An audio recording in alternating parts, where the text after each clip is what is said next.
Soleil Aguilar, chef de procuration, M. Pomiès. Stéphane Bouet, adjoint de procuration, M. Lagarde. Kevin Audin, adjoint de procuration, Maria Sibette. Jean-Pierre Collier là. Philippe Larry là. Jean-Claude Baraki là. Marc Cavard. Delphine. Robert Calais. Paulette. Florence. Agathe. Jérémy Marquet de la procuration, Florent Gachy. Et Jérôme Turbo. Très bien. Alors il faut que je rajoute là.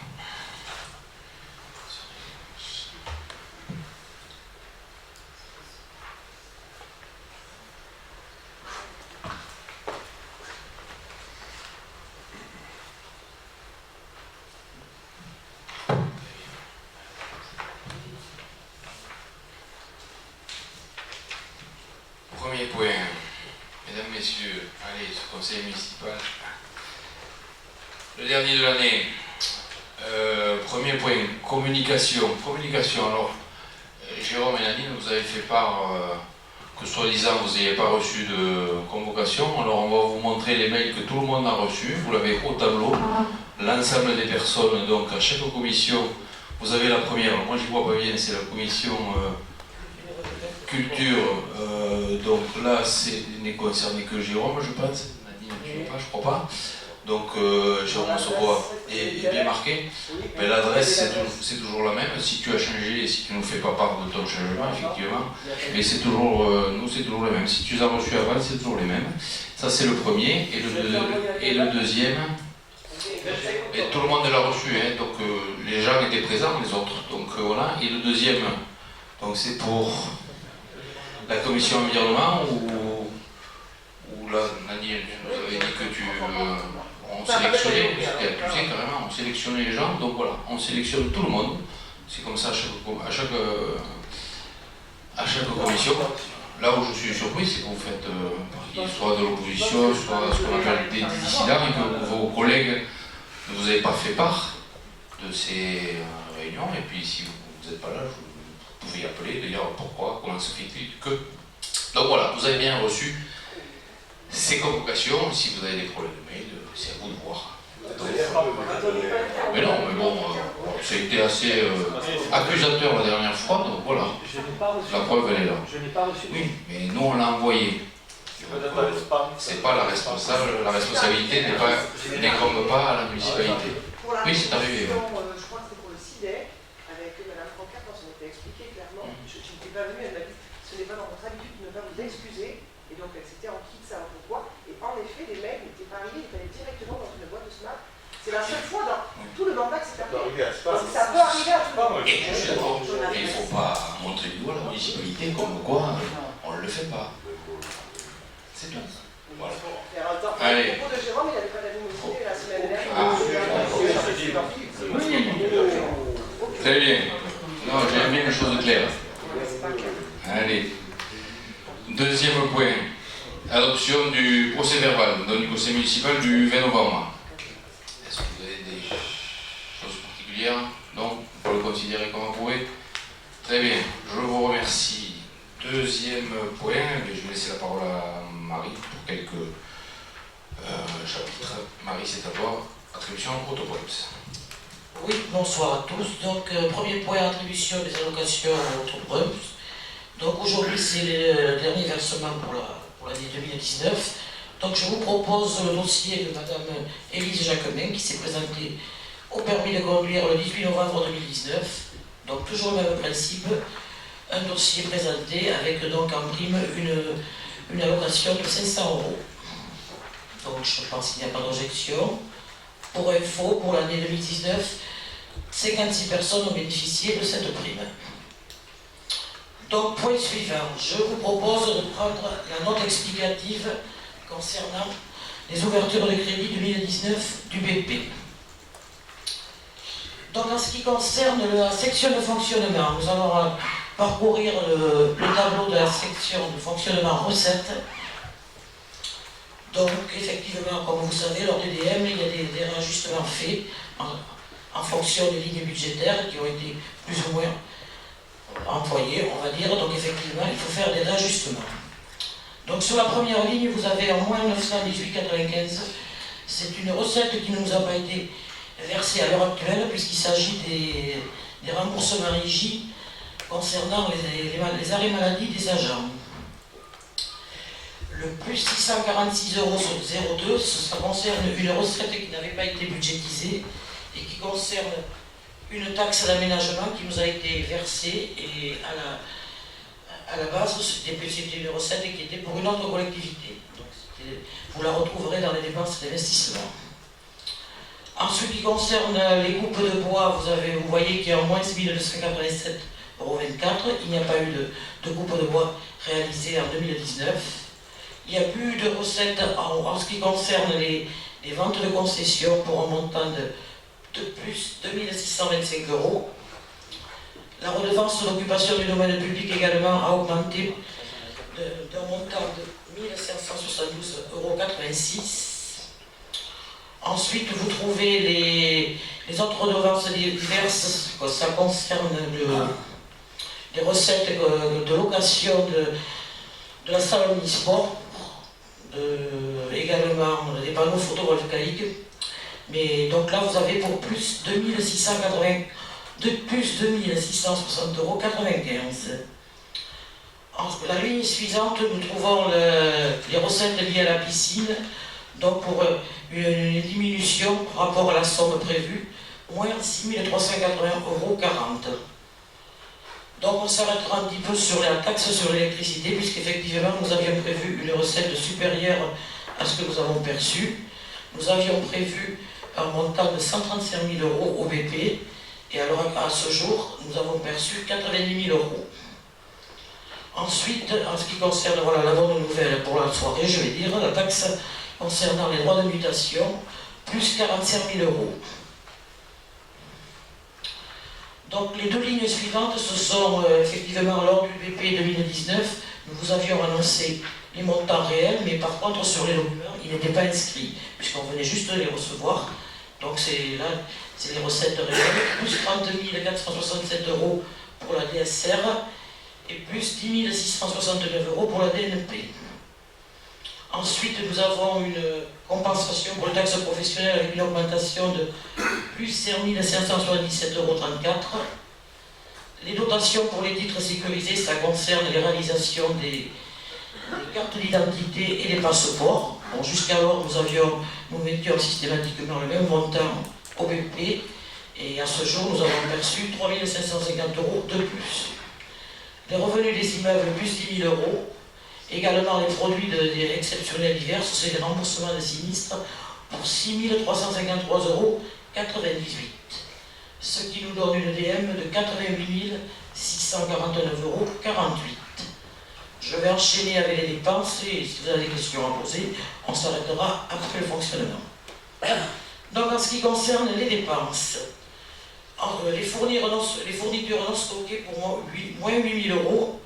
Donc là, comme je l'ai dit hier soir, c'était l'article qui avait fait un peu de bruit lors du BP, puisque c'était la ligne qui concernait le fleurissement, ligne que l'on avait mis pour la première fois au BP. Donc c'est vrai que vous aviez trouvé que, voilà, on avait fléché carrément, vraiment pour que ce soit quelque chose d'individuel, mais effectivement, donc là, suite peut-être à une demande, puisque j'ai encore discuté cet après-midi avec le responsable des espaces verts, qui effectivement, il savait que 52 000 € pour lui, pour nous, pour la municipalité, c'était très élevé. Donc effectivement, ils ont fait quelques efforts pour nous avoir diminué de 8 000 €. Donc ensuite, après, vous trouvez une augmentation pour les produits d'entretien de 3 000 €, les diverses fournitures, voiries, vêtements de travail pour moins 20 000 et moins 2 000. Ensuite, vous avez les fournitures des matières plus 5 000. Donc ensuite, comme vous savez, pour les entretiens de bâtiments, le matériel, nous mettons une enveloppe systématiquement, mais après c'est suivant l'année qui s'écoule, je vais dire. Donc nous avons retiré moins 15 000 € à l'entretien des bâtiments, moins 4 000 € au matériel roulant et moins 3 000 € pour les biens mobiliers. Donc en ce qui concerne les versements pour les organismes de formation, moins 3 000 €. Là, il s'agit des formations qui concernent les agents municipaux. Donc, comme je l'ai dit hier soir aussi en commission finance, c'est vrai que c'est les agents qui nous l'ont reporté également en comité technique. Ils auront peu de mal par moment à avoir des formations les concernant. Bon, alors, ou c'est des formations qui ne sont pas réalisées parce qu'il n'y a pas assez de demandes, ou des fois, comme voilà, le cas s'est déjà présenté, on leur dit qu'ils ont tant de temps pour la présenter, pour se présenter, et quand ils se présentent, elle est complète. Donc c'est vrai qu'il y a un souci de ce côté-là, au niveau des formations. Donc ensuite, vous trouvez pour la rémunération intermédiaire moins 5 000 €. Donc là, il s'agit d'une ligne qui concerne les contrôles sur l'eau et la légionellose. L'année dernière, nous avions été dans l'obligation d'augmenter cette ligne, puisqu'effectivement, il y avait des contrôles supplémentaires qui avaient été demandés. Et donc cette année, il y en avait moins. Ensuite, vous trouvez au niveau des taxes foncières plus 6 200 €, puisque là, nous avons eu, je dirais, la désagréable surprise de trouver une facture plus élevée pour nos taxes foncières. Donc ensuite, au chapitre 12, vous retrouvez tout ce qui concerne les salaires et les traitements. Donc vous avez effectivement des ajustements qui ont été faits. Ensuite, vous avez la ligne 022 qui concerne Là, nous avons retiré le montant que nous mettons systématiquement au budget pour les dépenses imprévues, moins 20 000 €. Et donc à la ligne suivante, vous avez le virement à la section d'investissement afin d'équilibrer cette DM pour un montant de 280 163,22 €. Donc il y a eu moins de formations élues ou effectivement des formations pas toutes payantes. Donc nous avons retiré moins 3 400 €. Les deux lignes suivantes concernent les créances admises en non-valeur et aides qui ont été soldées, donc nous les avons soldées également. Et les deux dernières lignes concernent les intérêts des emprunts, emprunt qui a été réalisé cette année encore donc, en fin d'année, pour un montant de 10 009,27 € et 8 853,75 €. Ce qui nous donne donc une DM pour le fonctionnement équilibrée en dépenses et en recettes d'un montant de 88 649,48 €.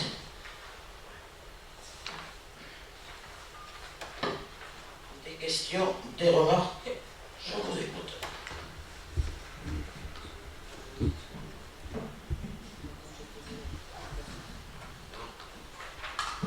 Pour la fête, si vous préférez. Vous avez des questions particulières Par rapport au fonctionnement. Oui, c'est-à-dire, de toute façon, j'ai vu qu'on avait le rapport de la piscine. Je voulais demander, puisque Oui. hier soir on en a parlé, la recette, enfin, le moins en recette qui était dû à un vol de caisse, vous n'en avez pas du tout en parlé. Pas que ça. Hein. Pas que ça, d'accord. Donc vous nous en parlerez lors Oui, du... à la fin de en question diverse. C'est pour ça que Voilà. D'accord. D'accord, ok, on a fait. Voilà. Ok. Mais il y a des recettes moindres pour l'année 2019 Voilà. par rapport à la piscine. Mais bon, ok. Bon, c'est... Ça, ce n'est que. C'est le staff financier, je veux dire. Oui. Ce dont on parle sur l'ADN. Oui, oui. Et il y a aussi par rapport le sinistre, c'est un sinistre, un seul sinistre ou c'est la totalité de plusieurs petits sinistres? Parce que comme hier soir, tu m'as dit que je regarderai pour demain. Si même pas, peut-être. Bon. Non. Merci. C'est pas grave. Ok, merci. Une grosse charge quand même, c'est le véhicule qui a été accidenté. Et oui, voilà. Ah oui, c'est de chez Renault. Voilà. On a eu un gros sinistre sur un véhicule accidenté avec un remboursement de l'assurance à 4 500 €. Donc voilà, rien que celui-là, il couvre la majorité de la charge, enfin de la recette, je veux dire. Pardon. D'accord, oui.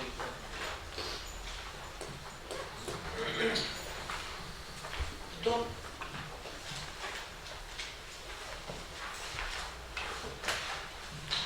nous allons enchaîner avec la section investissement. Donc je vous propose de prendre la note explicative concernant l'investissement. Donc en ce qui concerne les recettes, nous avons donc perçu un montant supérieur à ce que nous avions prévu pour le fonds de compensation TVA d'un montant de 52 652,33 €. Pour la taxe d'aménagement, plus 61 000 €. Donc subvention de l'État, effectivement, c'est une subvention par rapport à cette quitterie, voilà, qui n'a pas été versée ici, ça a été versé, mais pas entièrement. Subvention de la région pour cette guiderie également de 14 326,88 €. Ensuite, les subventions autres regroupements. Donc dans cette ligne, nous trouvons voilà. Donc il s'agit d'un fonds de concours pour la Concom par rapport au quai des Gravereaux, qui était moins élevé que lorsqu'on avait prévu. Nous avons pour moins 98 375,35 €. Et donc là, nous trouvons par contre un remboursement concernant l'aire de jeu de la Rive par la Satelle d'un montant de 255 000 €. Et donc là, vous retrouvez également, donc, pour équilibrer la décision modificative, le virement de la section de fonctionnement d'un montant de 280 163,22 €. Vous avez émis le titre là pour le Satelle ou pas? Oui. On est sûr. On vérifiera après ou pas. Oui, parce que l'avait demandé, la trésorerie l'avait demandé quand même la semaine dernière. Il vous a fait savoir qu'il pouvait vous rembourser ces 225 000 depuis le printemps. Et voilà. Ils vous ont même écrit. Si, le titre est. Oui, puisque la trésorière. C'est la trésorière. C'est la trésorière qui me demandait, oui. Donc une EDM qui est d'un montant de 560 440,80 €. En ce qui concerne les dépenses, donc vous retrouvez en moins au niveau des emprunts, moins 10 000 €, 21 centimes. Donc les moins 31 175,16 € correspondent au solde de l'enveloppe que nous avions prévue pour les pistes cyclables. Donc comme les travaux sont terminés du programme que nous avions, donc nous avons soldé cette enveloppe. Moins 459,07 €, nous trouvons là, donc en ce qui concerne des travaux d'accessibilité, voilà, ça datait des travaux d'accessibilité pour les bâtiments en 2016. Donc ensuite vous trouvez les soldes également des travaux qui ont été réalisés en ce qui concerne les travaux à l'état civil, moins 669,84 € qui ont été soldés, plus 8 082,22 €. Donc là, c'est une avance forfaitaire par rapport au marché public. Ce sont les entreprises qui ont possibilité de demander une avance forfaitaire. C'est un pourcentage. Il s'agit, en principe, les entreprises ne le demandent pas forcément. Et donc on ne le budgétise pas lors du BP. Donc c'est pour ça qu'on régularise lors de l'ADM. Ensuite, plus, donc là, effectivement, pour équilibrer, nous avons prévu une enveloppe de 602 308,82 € pour continuer les travaux de des façades et des toitures de l'hôtel de ville. Donc plus 466 €, ce qui concerne c'était par rapport aux travaux de la passe à poisson. Si nous avions mis une enveloppe de 15 000 €, et donc il a fallu rajouter 466 €. Plus 2 000 €, il s'agit d'un supplément pour la Comcom par rapport à la rue de la Châtaignerie. Moins 11 404 €. Donc là, il s'agit du solde des travaux qui ont été réalisés pour la réalisation de la statue du pèlerin. Ensuite, donc, les deux dernières lignes, ça concerne donc les reprises sur la taxe d'aménagement, ce dont je vous ai parlé tout à l'heure dans les recettes de fonctionnement. Donc pour un montant de 646 €. Donc ce qui nous donne une EDM équilibrée en dépenses et en recettes pour l'investissement d'un montant de 560 440,81 €. Très bien, merci Marie. Alors on va te laisser la parole et d'éventuelles questions. Donc vous avez compris le système depuis le temps.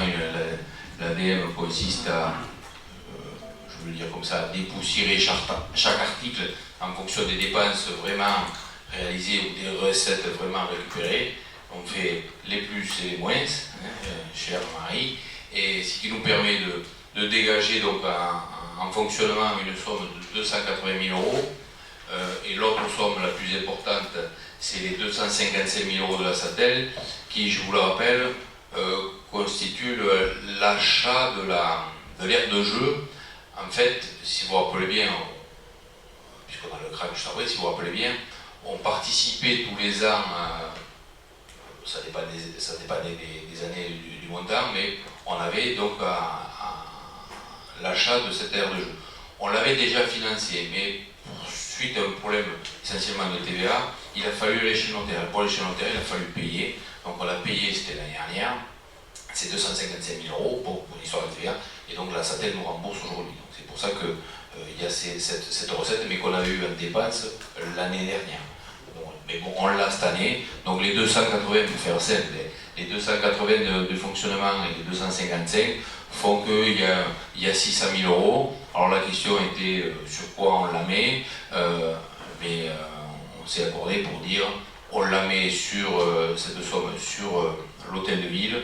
Ça permet de finaliser la deuxième, enfin non pas de finaliser, pardon, d'amorcer la deuxième tranche. Je vous rappelle que les travaux de l'hôtel de ville étaient en 2 tranches, donc cette partie qui est déjà commencée, qui avait été budgétisée à hauteur de 1 250 000, et pour l'appel d'offres c'est fini à peu près au-dessus du million, je crois.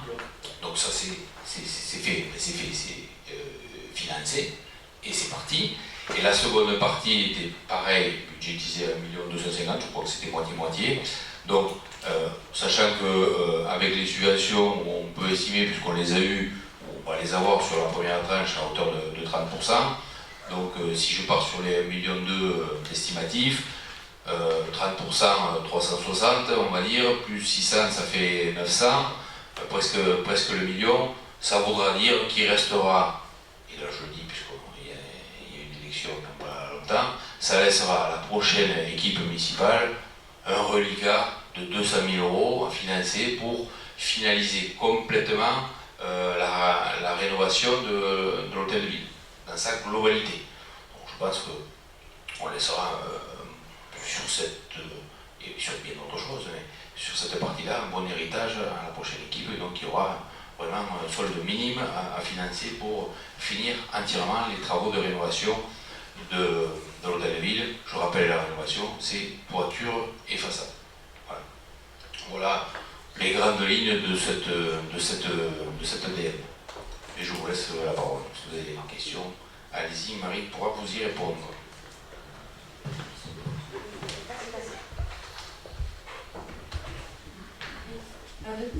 Moi, c'est pas une question, c'est une demande.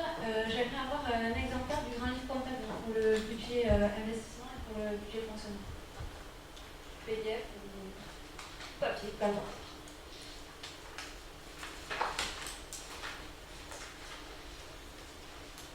D'autres interventions? Pour les... Alors moi, plusieurs questions. Bon, on l'a vu un peu hier soir, mais quand j'ai regardé d'un peu plus près le détail, donc le fonds de concours TVA, là, 52 000 €. En principe, le fonds de concours TVA, on peut l'estimer presque en totalité au départ, quand on connaît les travaux. C'est pour des travaux qui n'avaient pas été effectués ou qui sont devenus sur le tard, ou est-ce que c'est la TVA sur la SATEL, justement? La 52 000, c'est quand même... Oui, parce que l'acte était passé, même si le remboursement n'était pas fait, l'acte était passé l'année dernière, donc effectivement, peut-être que c'est la TVA qu'on n'avait pas comptabilisé, puisqu'on n'avait pas reçu la recette, mais en fait on avait passé, excusez-moi, l'acte sur cette TVA-là. Bon, d'accord. 52 000. Ouais. 250. De TVA, oui. De FCTVA. Oui, parce qu'en principe, la TVA, on peut à peu près... Oui, voir. parce que c'est un an après. Oui, voilà, c'est ça. Non, en fait ça a changé parce que c'est un peu plus complexe, pas complexe, mais aujourd'hui on peut inscrire, depuis l'année dernière je crois, oui, on peut inscrire tout ce qui touche les bâtiments, et on les perçoit l'année N. Avant c'était l'année N plusieurs, et maintenant on perçoit l'année N, je crois. Hein. Je crois que c'est ça. Donc il y a peut-être aussi des rénovations, enfin, tout ce qui concerne le bâtiment, où on récupère et on n'est pas parfaitement le montant exact. C'est pas non plus des sommes astronomiques. Hein. Oui, mais bon, 50 000, c'est une somme quand même. Oui, non, je parle pour récupérer la TVA des rénovations des bâtiments que l'on fait à l'année N. pas forcément tout à fait bien mesuré. Oui. 20% de plus. Ensuite, par rapport à la taxe d'aménagement, donc hier j'ai demandé ce que c'était, donc on m'a répondu que c'était par rapport aux nouvelles constructions. Donc par rapport, alors en 2018 on avait 76 000, là on va pratiquement doubler ce qui avait été prévu. Alors je me suis interrogée, qu'est-ce qu'il y a eu comme construction qui fait que sur 2019, voilà. Alors bon, on va vous embêter maintenant. Je crois que de mémoire, justement, la surprise qu'on avait eue, c'était, on avait touché la taxe d'aménagement par rapport au Lidl, que effectivement on n'avait pas prévu. Voilà. Ah oui, Oui, d'accord. voilà. Le Lidl était- Voilà. Et sur la taxe d'aménagement, il y en a pas deux, c'est la même, mais il y a une première tranche. Alors je ne sais pas si c'est quand il dépose le permis ou quand il commence, voilà, quand il dépose le permis, et la seconde tranche, je veux le dire comme ça, est à la fin des travaux. Donc c'est aussi difficile parce que des fois c'est des travaux qui durent. Et c'est aussi difficile de savoir exactement le montant que l'on peut percevoir, autant sur les taxes foncières, ça on le sait puisqu'il y a des bases, autant sur les taxes d'aménagement, c'est voilà. On sait comment percevoir un peu plus parce qu'on a des constructions, ça on le voit, c'est physique. Mais on ne peut pas, les services des impôts ne sont pas en mesure de nous dire, mais pour cette construction, vous toucherez demain, dans l'année N+1 et l'année N+3, telle somme. Il y a l'agrandissement de Leclerc. Il y a l'agrandissement de Leclerc, Oui, mais c'est cette année. il y a Renault qui a fait des travaux, Oui, voilà, il y a eu quand même, d'accord. McDo, Ah, McDo aussi. voilà, il y a eu quand même quelques constructions dans l'année qui... Ouais. On passe de 76 à 150 000. Oui, ça double quand même. Hein. Donc, Parce que c'est un peu- Il y a eu des constructions. voilà, oui, c'est ça. Oui, on est tout ça. Alors après, qu'est-ce que je voulais vous faire part de quoi? Oui, sur le... Donc, oui, la dernière fois, on vous avait demandé, enfin, on a dit que ça avait été omis au budget définitif, donc l'étude de faisabilité pour les abattoirs, la VA et la maison des associations. Hein. Donc, ça n'avait pas été budgétisé. Alors là, puisqu'on est à mettre de l'argent de côté, pourquoi pas le lancer et diminuer, enfin le mettre et diminuer un peu ce qu'on mettrait sur l'hôtel de ville. Enfin, voilà. C'est vrai que au dernier conseil communautaire, on en avait parlé, et j'avais été d'accord avec Jérémy, mais Christophe était en désaccord sur ce principe-là, et c'est vrai qu'on s'est posé la question, on dit pourquoi le faire maintenant, mais il faudrait réunir toute la commission sport pour établir le cahier des charges, le temps de solliciter l'entreprise. On est à quelques mois des élections, on dit on va tout mettre sur l'hôtel de ville, et puis la future équipe municipale aura tout le loisir et le temps de mettre en place se débrouillera. Non, enfin, moi je pense qu'elle sera nécessaire, hein. Je ne sais pas se déminer, je pense qu'elle sera nécessaire.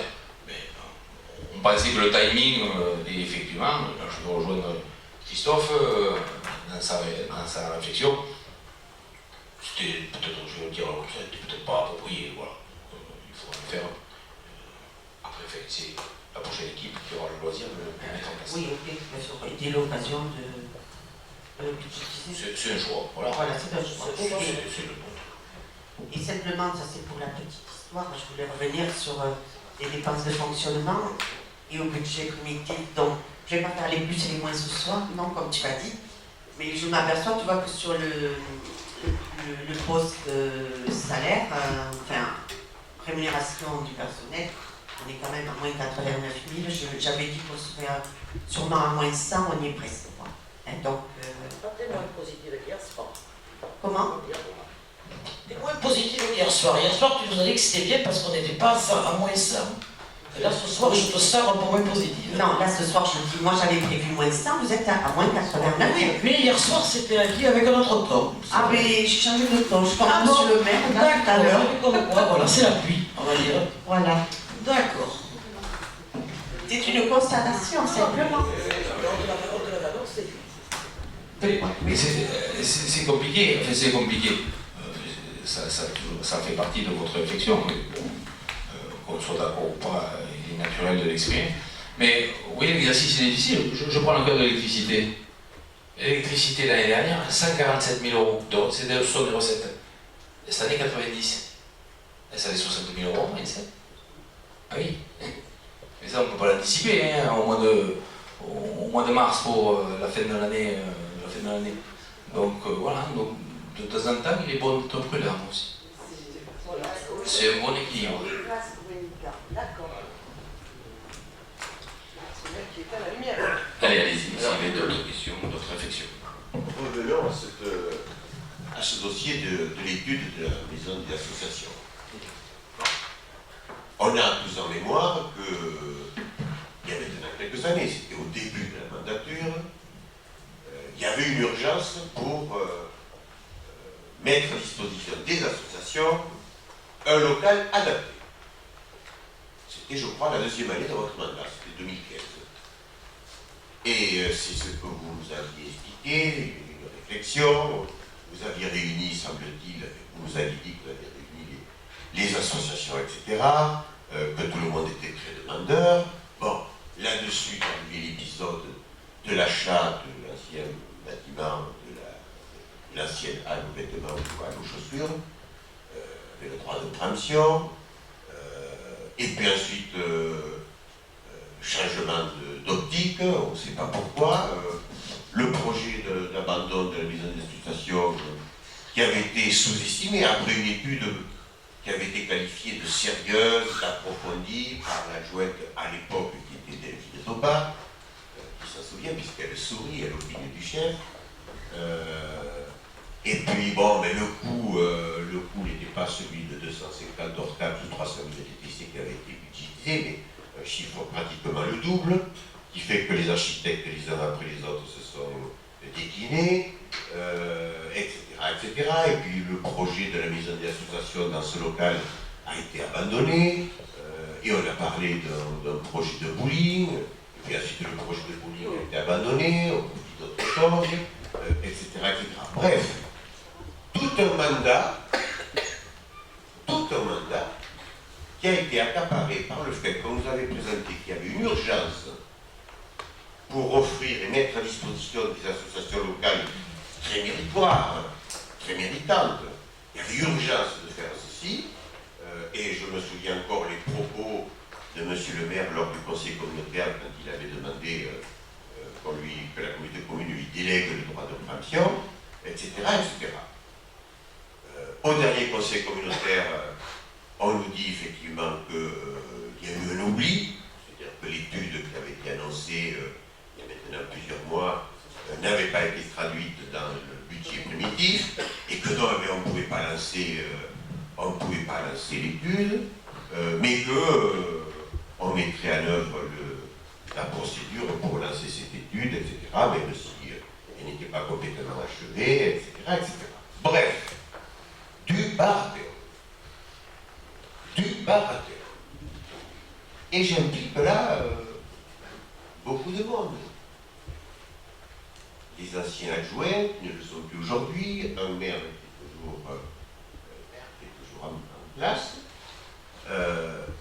Et donc la question qu'on se pose, qu'on vous pose, c'est de dire comment se fait-il qu'en 2015 vous nous dites qu'il y avait une urgence pour loger correctement les associations et que maintenant, le futur exécutif municipal se chargera du problème. Non, c'était drôle quand même. C'est un beau gâchis. C'est un beau gâchis. Et puis quand on vous dit qu'il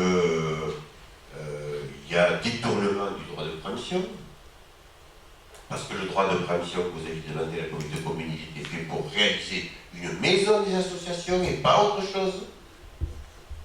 Et qu'à partir du moment où vous envisagiez un bowling, et puis maintenant je ne sais pas quoi d'autre, eh bien, vous ne respectez pas, monsieur le maire, l'engagement qui a été pris, puisqu'un droit de préemption doit s'exercer sur un projet bien précis. Voilà. Alors, qu'est-ce qu'il faut en conclure de ça? Qu'est-ce qu'il faut en tirer comme analyse? Est-ce que ce que vous nous aviez vendu comme une urgence de mettre un local adapté pour les associations, mais tout compte fait, fondu comme neige au soleil? Ou est-ce que c'était un caprice qui vous faisait dire qu'il fallait à tout prix une maison des associations, on ne comprend pas. On a toujours l'entreprise d'insertion qui était intéressée, qui nous avait demandé si on pouvait nous l'acheter, puisqu'on envisageait à un moment donné d'exercer son attraction au profit d'installer une entreprise d'insertion qui est là dans la ressourcerie.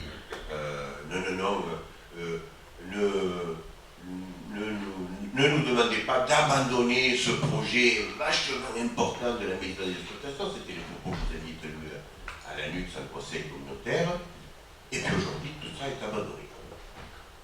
Et quand l'administrateur, puisqu'il me l'a dit, l'administrateur de la ressourcerie, la personne du maire de Classeur qui vient me voir pour dire, puisqu'il n'y a rien qui se fait dans ce bâtiment, et que la ressourcerie est tout à fait disposée à vous l'acheter, qu'est-ce que vous répondez?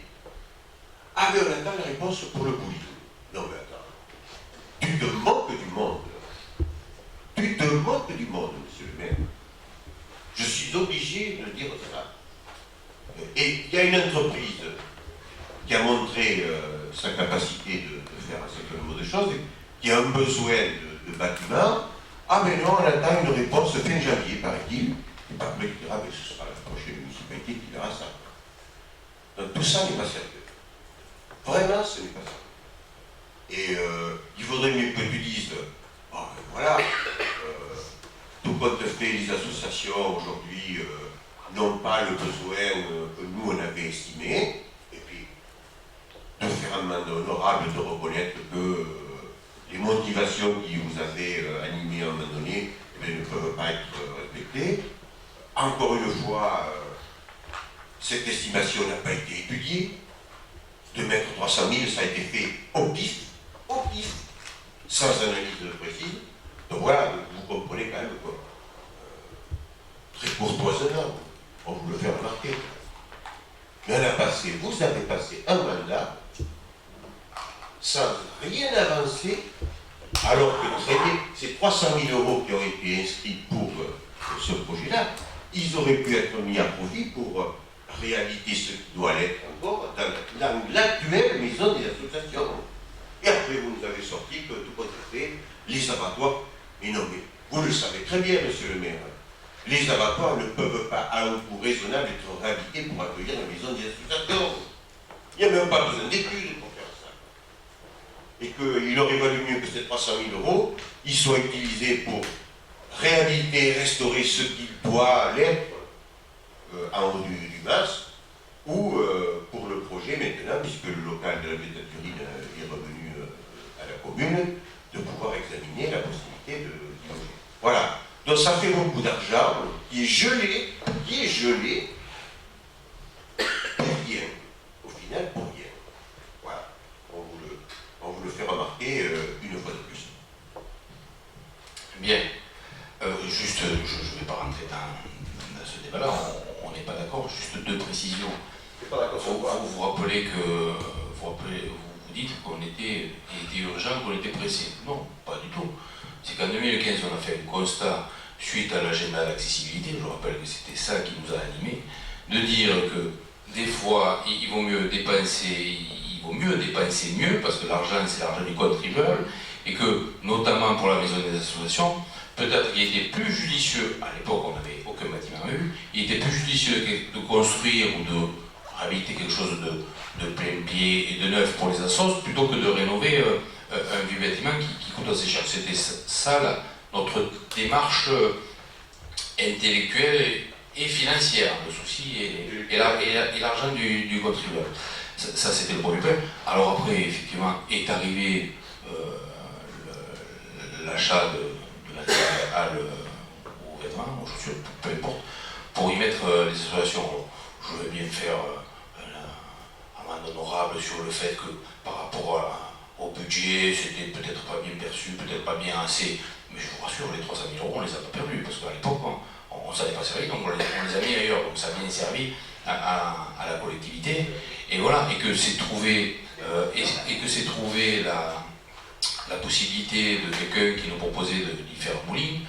Ça s'est pas fait aujourd'hui, et effectivement, comme je l'ai dit au vice-président de la communauté commune qui est venu me voir, je lui ai dit, écoute, la personne qui devait le faire s'est donné jusqu'au 31 janvier, dernier quart, pour trouver une dernière, je ne sais pas si ça se fera, je ne sais rien, mais venir une dernière solution, et au 31 janvier, ce sera clair et définitif.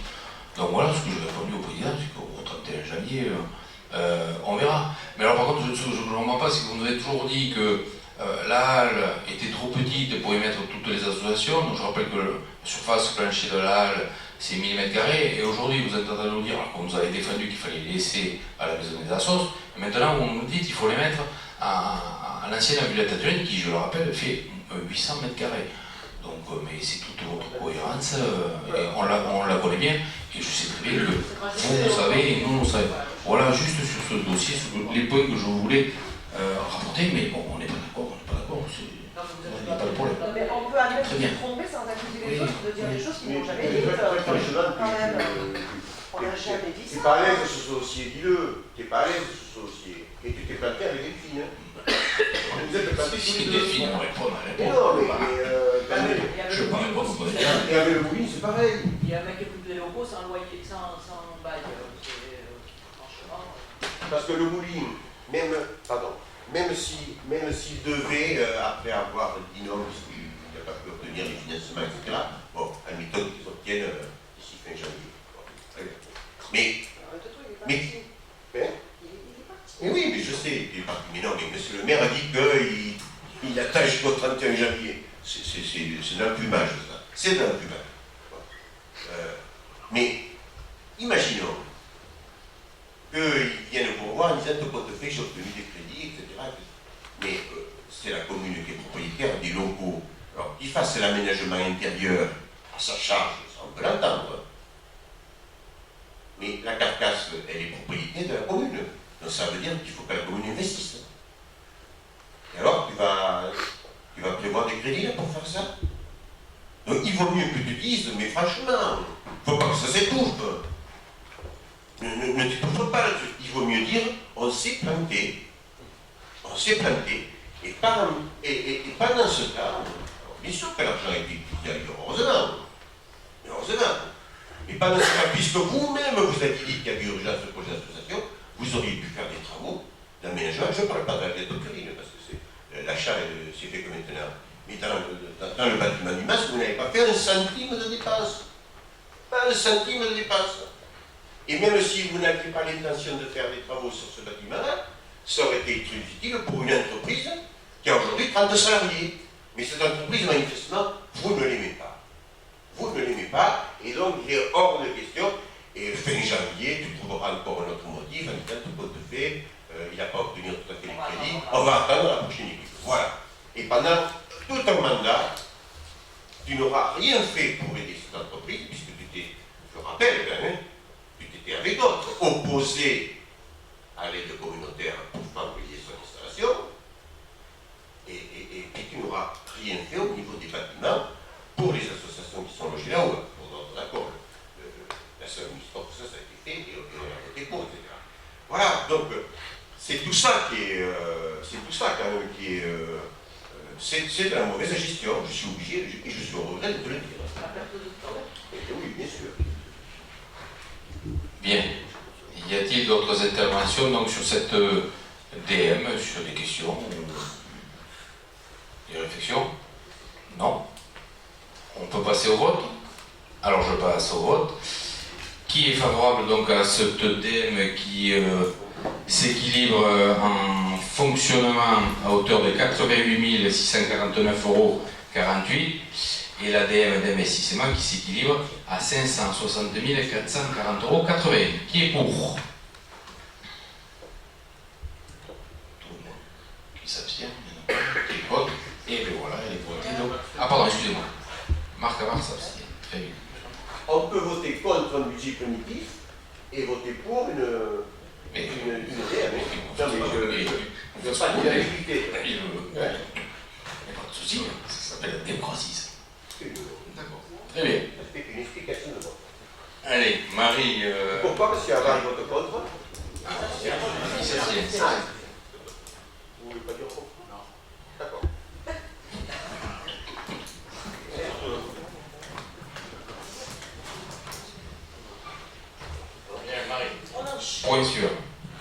point suivant, c'est effectivement encore une EDM qui concerne le lotissement communal des Chênes. Donc là, pour être très simple, c'est particulièrement des écritures d'opération d'ordre. Je vais quand même vous faire prendre le tableau de la section fonctionnement des dépenses, puisqu'effectivement, là, comme j'ai parlé hier soir, il y a des chiffres qui sont vraiment réels. Donc, en ce qui concerne les dépenses de fonctionnement, pardon. Non. En ce qui concerne les dépenses de fonctionnement, donc vous trouvez des frais bancaires pour plus de 350 €. Donc là, je m'explique un petit peu. De la page 3, pardon. Oui. Donc voilà, c'est ce lotissement Les Chênes qui est un peu, j'avais un pro un peu complexe, mais il se trouve qu'au lotissement des Chênes, nous avions fait en 2016 un pré-relais pour 3 ans. Donc c'est ce pré-relais d'un montant de 324 796 €. Il se trouve que comme pour les pré-relais, 3 ans, donc on ne paye les intérêts qu'au bout de ces 3 ans. Donc vous retrouvez effectivement les intérêts d'un montant de 9 129,44 €. Et donc c'est les intérêts qui ont été payés en juillet 2019. Et en juillet 2019, nous avons validé en conseil municipal un nouveau pré-relais du même montant. Donc là, vous retrouvez le montant des frais bancaires pour un montant de 350 €.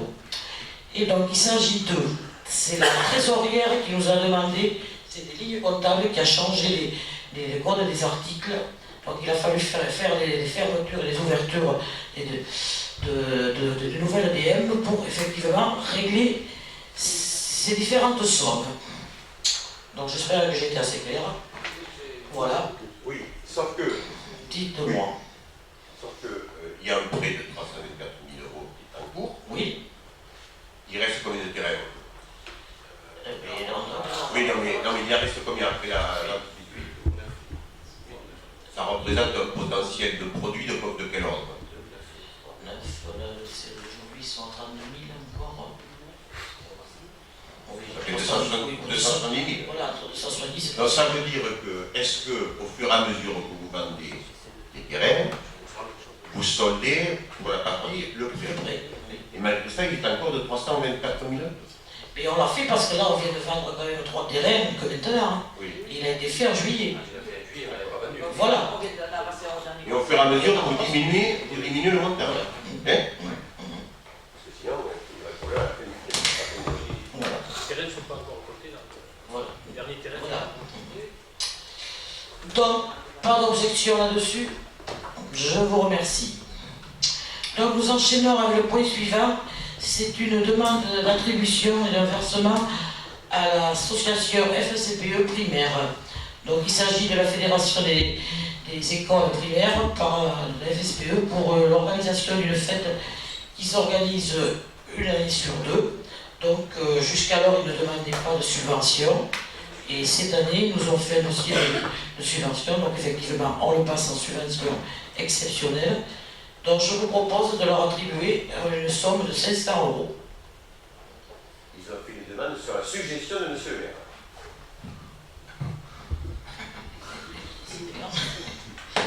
Avouez-le. Alors je vais avouer. Nous étions en conseil d'école et l'ensemble des parents d'élèves se sont tournés et vers la mairie et vers la communauté commune ce jour-là pour demander des subventions parce que le coût, l'investissement humain aussi, qui a un coût, non pas financier, était important pour les associations, puisque ce sont 2 associations qui, à tour de rôle, organisent la fête des écoles, c'est tous les 2 ans.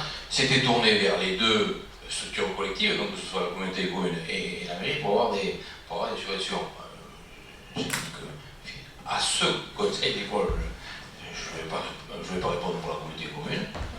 Quoique, je vais rappeler que la communauté commune, le président a dit qu'il faisait déjà beaucoup de choses, ce qui est vrai, pour les écoles, par le biais de la coopérative scolaire, par le biais de la mise en place des bus, à l'occasion de divers déplacements, et que si vous permettez, Président, il n'avait pas lieu d'être d'avoir une subvention supplémentaire pour ce type.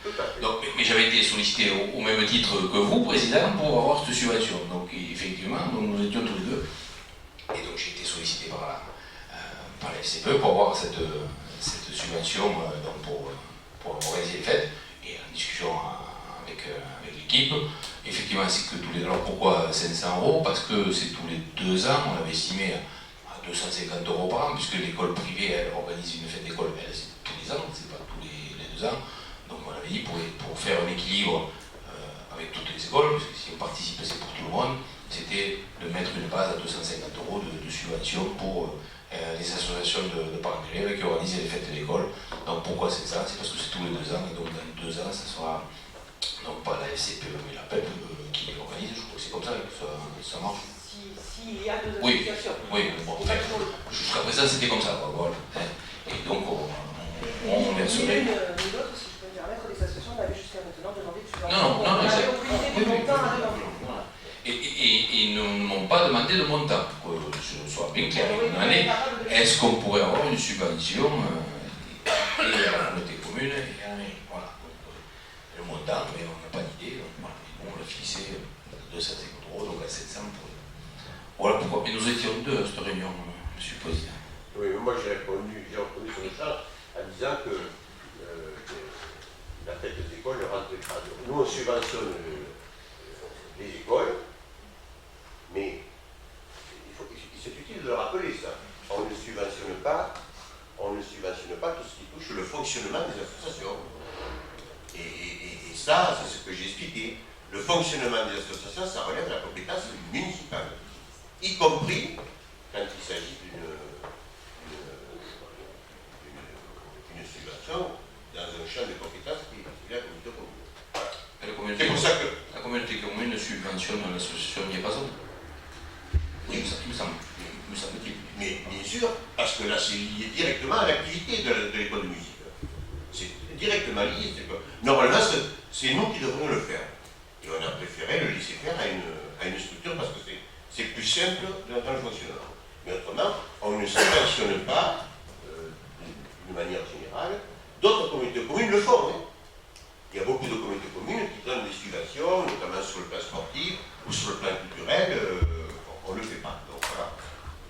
On peut faire prendre en charge directement des frais liés à l'activité scolaire et périscolaire et extrascolaire.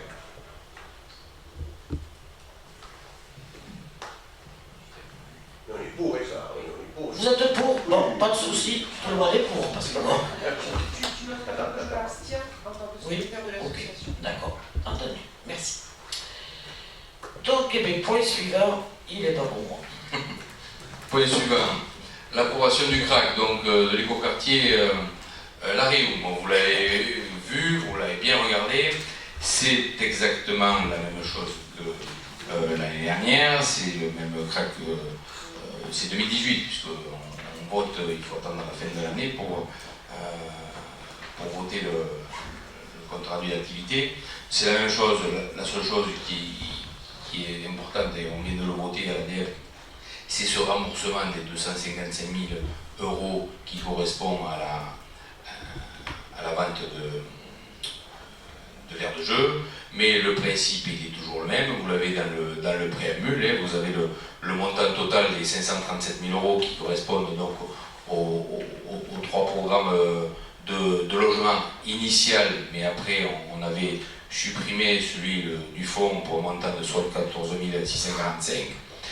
À cela s'ajoute, donc vous l'avez, les 213 210, ça c'est hors taxe de l'aire de jeu, donc qui correspond bien aux 255 000 € TTC, et la première partie c'était les 47 000 €, 738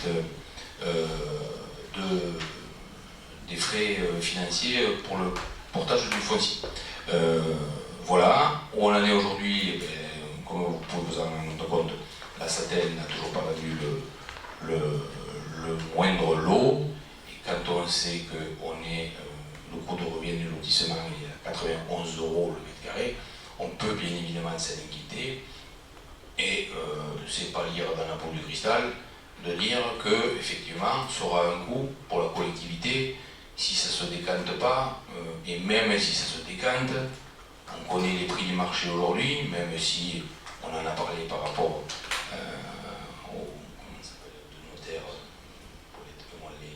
les recettes, les droits de mutation, merci, qui sont en progression sur notre ville. Ça veut dire qu'on est aussi dans une dynamique par rapport à l'immobilier, que des terrains, on va le voir au prochain point, des terrains se vendent donc à la construction. Au niveau des chaînes, mais vous avez vu que le lotissement privé derrière Amestad est, je crois, quasiment terminé. Il en reste un lot peut-être, mais je crois que c'est quasiment terminé. Donc il y a un regain d'activité en la matière, donc on peut espérer qu'il n'en demeure pas moins que 90 €, ça reste excessivement cher et que, quoi qu'il arrive, je le répète, il faudra que la collectivité fasse un geste pour décanter cette situation. Voilà, mais la SATEL continue à essayer de trouver des solutions. Voilà pour ce cas qui est à l'identique de celui de l'année dernière, ça n'a rien bougé, puisqu'il n'y a pas eu de vente, vous avez tout le détail, je ne vais pas en faire la lecture, vous l'avez bien vu, et à la fin vous avez l'ensemble du tableau donc, récapitulatif financier de l'opération. Voilà, si vous avez des questions particulières, je rappelle que c'est une approbation, c'est pas c'est un vote sur le fait qu'on nous a présenté ce compte rendu. Est-ce que vous avez des questions particulières? C'est pas une question, c'est de redire ce qu'on a déjà dit. Donc, je vais faire court et je vais faire simple. On s'explique bien, c'est la santé concessionnaire de ce projet, mais la responsabilité, elle est communale. Et que le conseil municipal, à tout moment, peut prendre un certain nombre de décisions qui s'imposeront aux concessionnaires quant au montant de la valeur du prix de vente. Or, là aussi, il y a maintenant 4 ans, lorsque le prix de revient n'était pas de 91 000, mais il était de 82 ou 83 €, je crois, du mètre carré, vous aviez à juste titre dit que ça vous paraissait très élevé. Et que vous aviez dit au conseil municipal que vous allez réfléchir pour voir s'il peut y avoir des dispositifs, des décisions pour essayer de ramener le prix de vente plus bas, puisque le prix de vente, ce n'est pas la SATEL qui le fixe, c'est la commune. Là-dessus, il y a eu une première proposition. Ah oui, vous pouvez ce soir, monsieur le maire, décider au conseil municipal de dire le prix de vente, il n'est pas de 91 €, ça c'est le prix de revient. Ah, voilà. Ça c'est le prix de revient. Oui, d'accord.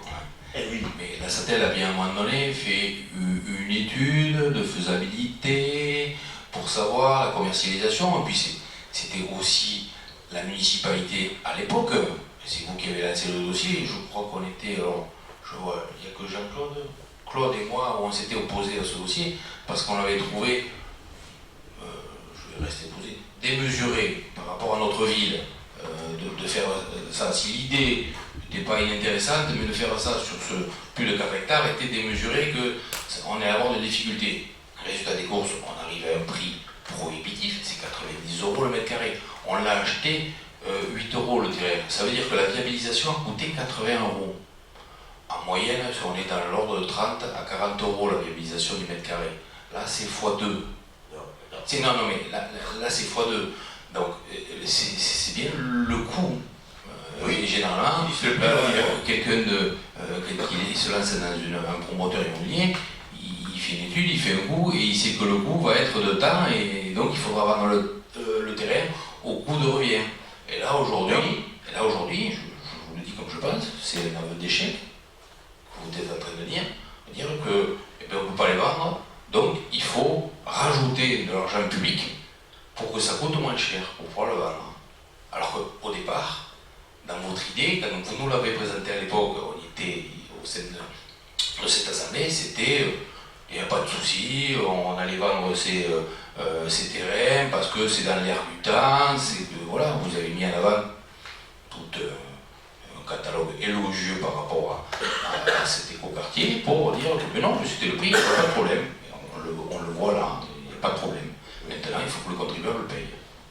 Alors, on va s'expliquer. Est-ce que tu le présentes pu essayer de le présenter un peu davantage, et on imagine bien que dans Un plus un, chez moi, ça a toujours fait 2. oui. Et on imagine bien que tu vas sortir un certain nombre d'arguments.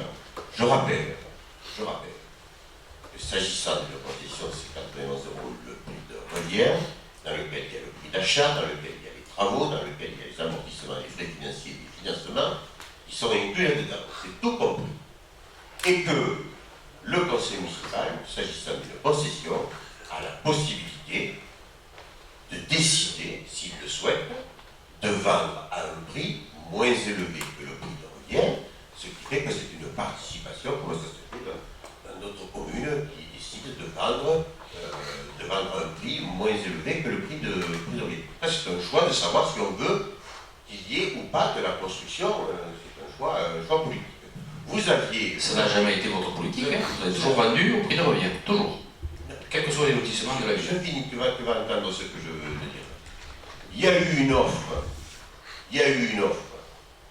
d'un opérateur, je le rappelle, d'un opérateur qui est le toit familial Gascon, qui pouvait et qui avait des financements pour se faire construire 7 maisons en accession sociale à la propriété, ce qui aurait permis aux acquéreurs de bénéficier de l'exonération de TVA, ce qui était à 20% à l'époque, et qui est toujours le cas, et que l'opérateur, le porteur du projet, le toit familial Gascon, qui a réalisé d'autres opérations semblables dans des communes voisines, demandait à ce qu'il y ait un prix de vente moins élevé que le prix de revient. Et vous avez dit, nenni, pas question, c'est la commune qui va racheter les 205 000 €. Alors évidemment, en prenant ce type de décision, et on avait voté contre, en prenant ce type de décision, vous ne contribuez pas effectivement à ce que l'opération se réalise. Les terrains de la Rue, parce que la conjoncture a changé, aujourd'hui les gens, il y a beaucoup plus de transactions sur de l'ancien que sur du neuf. C'est vrai sur Air comme c'est vrai ailleurs. Tout ceci a été réalisé il y a maintenant 10 ans, ou 12 ans, ou 8 ans, je ne sais plus combien, mais ça fait un paquet d'années. Donc la problématique s'est modifiée. Et on ne pourra pas sortir de ce dossier s'il n'y a pas une volonté à un moment donné de la commune d'avoir un prix de vente moins élevé que le prix de revient. Et c'est la raison pour laquelle, quand on regarde le document, et je rappelle ce qu'on avait dit l'an dernier, vous avez, puisque la fin de la concession est programmée pour 2024-2025, vous avez pour équilibrer l'opération, c'est-à-dire que ça ne coûte pas un centime au contribuable, excepté la cession gratuite des terrains pour le logement HLM et l'aire de jeu, mais il y a l'obligation d'avoir pendant 4 années successives, en 2021, 2022, 2023 et 2024, la vente de 413 000 € par an. Et c'est la raison pour laquelle nous reformulons ce soir la proposition qui consiste à dire reprenez le dossier de la vente des 7 terrains, des 7 maisons du toit familial Gascon, parce que ça fera 7 maisons à un prix inférieur à 140 000 €, tout compris pour des personnes qui seront ainsi exonérées de TVA, et le reste, c'est de faire un financement sur 20 ans, à un taux qui est inférieur aujourd'hui à 1%, et sur 20 ans, ce sera digeste, parce que, quelle que soit l'équipe municipale qui sera désignée, qui sera élue au mois de mars ou au mois d'avril 2020, il y aura l'impossibilité de dégager 413 000 € par an pour équilibrer l'opération.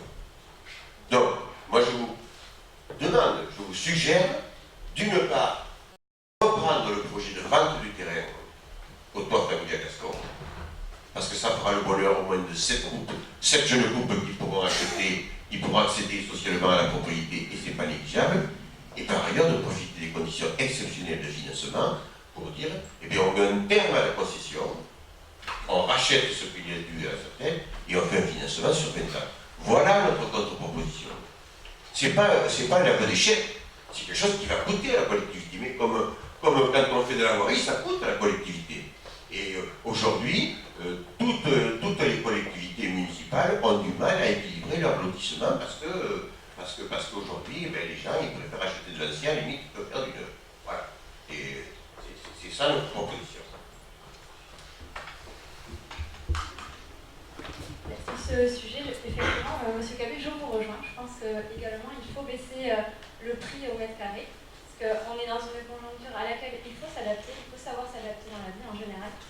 Et effectivement, si on vend des terrains qui sont à un coût inférieur, ça va générer la taxe foncière, la taxe d'habitation, et on pourra rentrer dans un cercle vertueux, avoir des habitants en plus.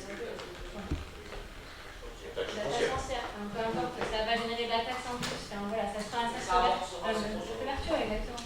Ouais. Et d'ailleurs, parce que ça ne n'existe pas, c'est ce qui vous a été suggéré par la SATEL.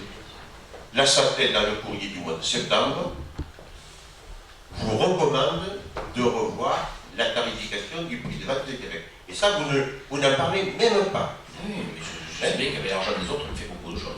Comment avec l'argent des autres? Je sais que la SATEL nous demande, la SATEL nous a reçu un courrier en disant qu'elle avait quelqu'un qui voulait tout acheter au prix de 30 euros le mètre carré. Oui, mais ils m'ont écrit 30 euros le mètre carré, ça coûte 90. Donc il faut que le contribuable paye 60 euros. Non, c'est pas ça. Il se trouve que j'ai rencontré non mais dis tout, Xavier, dis tout. Il y a effectivement un promoteur. Monsieur Cabé, vous me parlez de la lettre à SATEL, je vous parle de la lettre à SATEL. Oui. La lettre à SATEL, elle est claire. Elle dit, j'ai quelqu'un qui est prêt à acheter à 30 euros le mètre carré. Est-ce que vous êtes d'accord? Et je ne parle que de ça. Je ne sais pas qui c'est.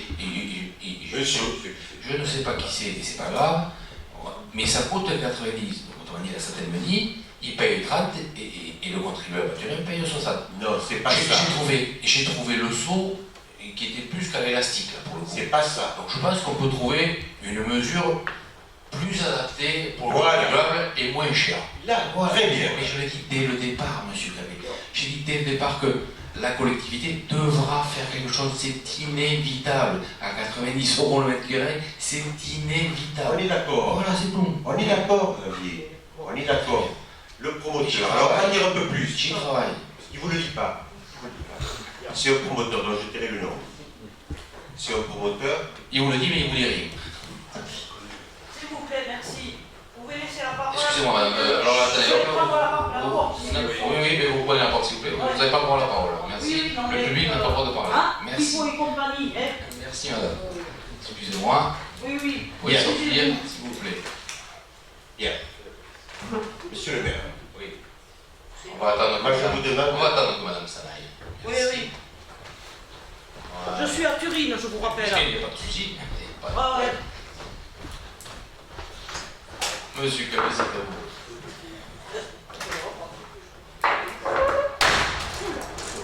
Oh, la porte doit rester ouverte, mon enfant. C'est vous qui provoquez cet écran ou c'est moi? C'est moi. Bon. Il y a un promoteur à Turin dont je tairai le nom, qui a effectivement pris contact avec la SATEL pour leur dire, écoutez, moi ça peut m'intéresser de réaliser une opération globale et compte tenu que la proposition porte sur l'ensemble des terrains de l'Ariou, je formule une proposition que je souhaite négocier à 30 euros. La SATEL, qu'est-ce qu'elle fait par rapport à ça? La SATEL informe le maire, puisqu'elle est concessionnaire, le patron de l'Ariou, c'est le maire, c'est la commune.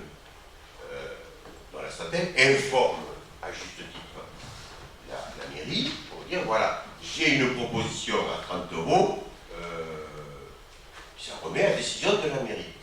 Qu'est-ce que vous en pensez? Qu'est-ce que vous auriez pu faire, monsieur le maire? C'est de dire, tiens, il y a un promoteur à Turin qui s'intéresse à ça et qui est prêt à acheter la propriété. Je souhaite le rencontrer. Je souhaite le rencontrer pour discuter avec lui. Qu'est-ce qu'il veut faire? Quel est son projet? Et bien évidemment, hors de question d'accéder à la demande de prix de 30 euros, mais bien évidemment. Il se trouve que je l'ai rencontré, le promoteur. Et il me dit, moi, ce que je souhaitais, c'était une négociation avec monsieur le maire. Vous ne l'avez même pas appelé. Vous ne l'avez même pas appelé. Et donc, il est bien conscient que, il dit, moi, j'ai fait une première proposition, mais en fait, ce que j'aurais souhaité, c'est que monsieur le maire m'appelle pour me dire, venez, on va discuter, on va voir. Et après, ben, vous auriez dire à un compromis, je n'en sais rien, Alors, pour tout vous dire, je discute avec d'autres personnes qui ont fait des propositions bien plus intéressantes que Tractoro. Donc voilà. Mais on est d'accord dessus. Il est très bien, mais je ne fais pas l'état des discussions comme ça. Mais on est d'accord dessus. Mais tu aurais dû le rencontrer. Mais non. Parce qu'au final, je discute avec des gens qui font une meilleure proposition. Je ne vais pas les rencontrer. avec qui Peu importe. Quelle meilleure proposition? Non, tu n'en as pas. Et quand tu as eu celle de ton famille à Gascon, qui est quand même un opérateur sérieux, tu l'as renvoyé en disant non, je peux faire racheter la totalité. Donc tu t'évertues ce petit peu à l'envers, le même problème avec la maison d'association.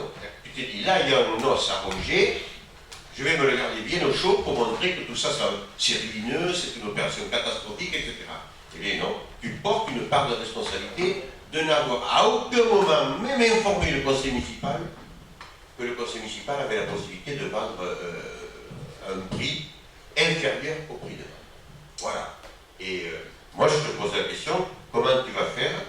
Qu'est-ce que tu imagines pour les 2021, c'est après-demain. Qu'est-ce que tu vas devoir faire là? Imagine une hypothèse virtuelle, simplement, que je ne souhaite pas, que tu sois vécu. C'est ce que j'allais dire. Comment tu vas faire? Non mais sérieusement, on parle sérieusement, comment tu vas faire pour payer 4 années de suite à 411 000 €? Je suis très sérieux. On verra après les élections. Ce que vous m'avez dit hier soir, hein, vous me l'avez rappelé, après juste titre. Donc voilà. Bon, tu n'as pas de réponse. Ce crack, ce compte rendu. Est-ce que tu es prêt à reprendre la proposition du toit familial Gascon? On est là pour parler du compte rendu d'activité de la Satel, de l'écoquartier La Route de 2018. Je reviens un peu ce pourquoi on doit voter. Enfin, on doit acter que l'on a pris acte, excusez-moi, de ce compte rendu. 2018. Moi, je souhaite que la proposition que j'ai faite soit mise au vote. Non, il n'y a pas de proposition, il n'y a pas de décision par rapport à ça. C'est un cas. D'ailleurs, je suis surpris parce que. Juste 30 secondes. Non, au moment. Non, Florence. Non, je suis pas bien. Les conditions, je connais. Dans le cadre d'un tract, oui, ça dit, bien sûr. Dans le cadre d'un tract, c'est le moment, quand on fait le tract, de prendre des décisions. Donc c'est ce soir qu'on peut prendre des décisions. On est sur un crack de 2018. Et alors tu n'as même pas soumis à la commission des finances. On est sur un crack de 2018. Non, vous n'étiez pas là, donc c'est pas grave. Donc on était sur le crack. On est sur le crack de 2018. Oui. Donc, et pour faire des propositions comme vous le faites, et je l'entends, je ne suis pas d'accord avec vous, c'est pas grave, je l'entends. Mais vous savez, puisque vous savez tout, vous devriez savoir que ces propositions-là, quand c'est qu'il faut les faire? Au budget? Non. Si, eh bien si. Pour mettre de l'argent quelque part, et en l'occurrence à la Satel, c'est-à-dire pour décider qu'on doit verser à la Satel pour diminuer le prix, il faut bien l'intégrer au budget. Non, David, non, je suis désolé, mais là tu ne connais pas le sujet. Non, je te le dis franchement. Quand il y a un contrat de concession, c'est complètement débudgétisé. D'accord, très bien. Mais non, mais ne raconte pas des histoires. C'est complètement débudgétisé. Donc, c'est au moment où on valide un crack, comme ce soir, qu'on doit décider de savoir, et la Satel te pose la question, dans la lettre qu'elle t'a envoyée, elle te pose la question de savoir, elle te suggère de revoir à la baisse le prix de vente. Or, toi, ce soir, tu dis, bon, là, il faut prendre acte, en gros, circuler, il n'y a rien à voir, parce que ça a une implication budgétaire. Non, ça n'a aucune implication budgétaire pour la commune. Ah, très bien. Bon, parfait. Alors, je passe au vote qui approuve qu'on a bien vu ce compte rendu d'activité. Oui. Tout le monde, ouais, on l'a bien vu. Allez, très bien, merci. Point 8. Rétrocession dans le domaine public de la communication Adour de la rue Saint-Blancard. Donc, il s'agit en fait d'une régularisation. La rue Saint-Blancard était bien, on va le dire comme ça, comptabilisée dans la voirie municipale et elle a même été transférée dans la voirie communautaire, mais il se trouve que l'acte n'avait jamais été passé entre les propriétaires, donc monsieur et madame Dupuis, René Dupuis de Saint-Agnès. Donc pour régulariser tout ça, ils ont été d'accord pour nous rétrocéder pour l'euro symbolique cette rue donc, qui va passer dans le domaine communal et de fait au domaine communautaire. Pas d'opposition sur ce... Ah pardon, excuse-moi. Oui. J'ai pas d'opposition pour l'euro symbolique. Mais je profite qu'on passe cette session de parcelles pour dire que les travaux de la rue Saint-Blancard ainsi que la rue du Pont-Rouge doivent se réaliser maintenant que la rue Mériclame est finie, que c'est la communauté commune qui va réaliser la voirie. C'est fini. C'est fait. Mais la rue Saint-Blancard Les rues sont faites en enrobé. Excusez-moi. Je croyais pas. Sans les trottoirs. Oui, mais je croyais pas. Sauf les trottoirs. C'est fait. Et donc, sur les trottoirs, c'est pour ça que j'interviens en disant qu'apparemment c'est suite à un oubli que les trottoirs de la rue Saint-Blancard ne sont pas goudronnés, alors que ce n'était pas un grand budget, et que comme ce soir on a au budget à l'ADM mis de côté 600 et quelques mille euros, il aurait très bien Par on rapport aurait à ces peut-être vers trottoirs, 1000 euros pour faire les trottoirs à la rue Saint-Blancard. j'ai demandé un devis à l'entreprise Colas. On n'a toujours pas reçu le devis. Pardon. On l'a reçu aujourd'hui. Ah bon, on l'a reçu. Ça monte à combien 8 000 euros. Ouais, voilà. Voilà. Je n'avais pas le devis, donc je ne pouvais pas le mettre au budget. Mais non, Donc si ce n'est que 8 000 euros, c'est pas grave, on pourra le mettre l'année prochaine. Bon, voilà. Allez, très bien. Il y a 2 ans que ce Mais vous pouvez le faire. Il y a 2 ans que ce projet est budgétairement engagé.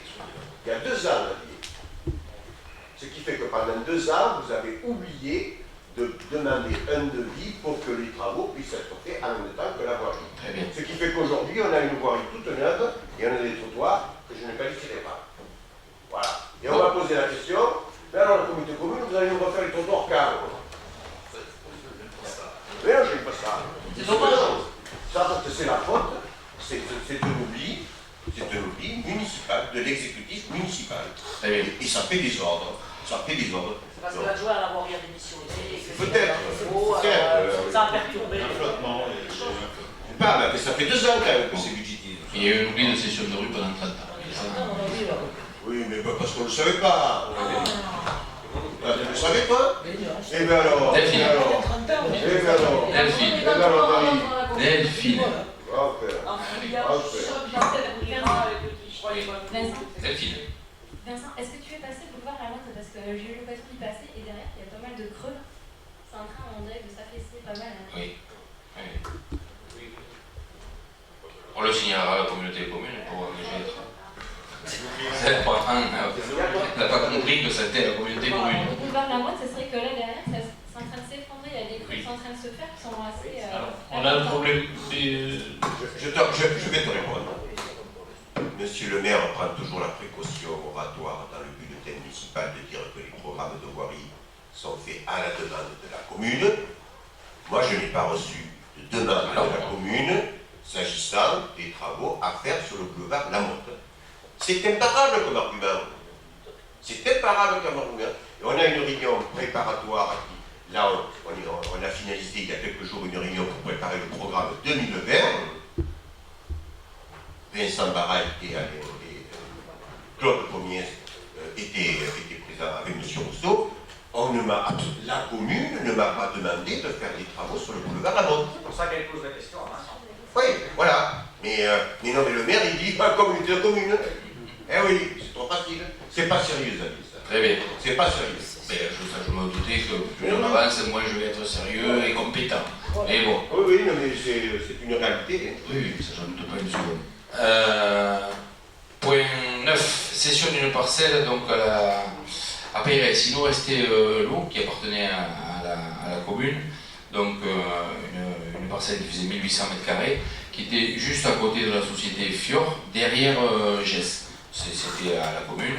Et ce sont des professionnels de santé qui veulent se regrouper.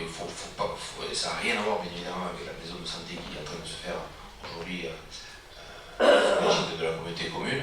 Ce sont des professionnels de santé qui veulent se regrouper au sein d'une structure.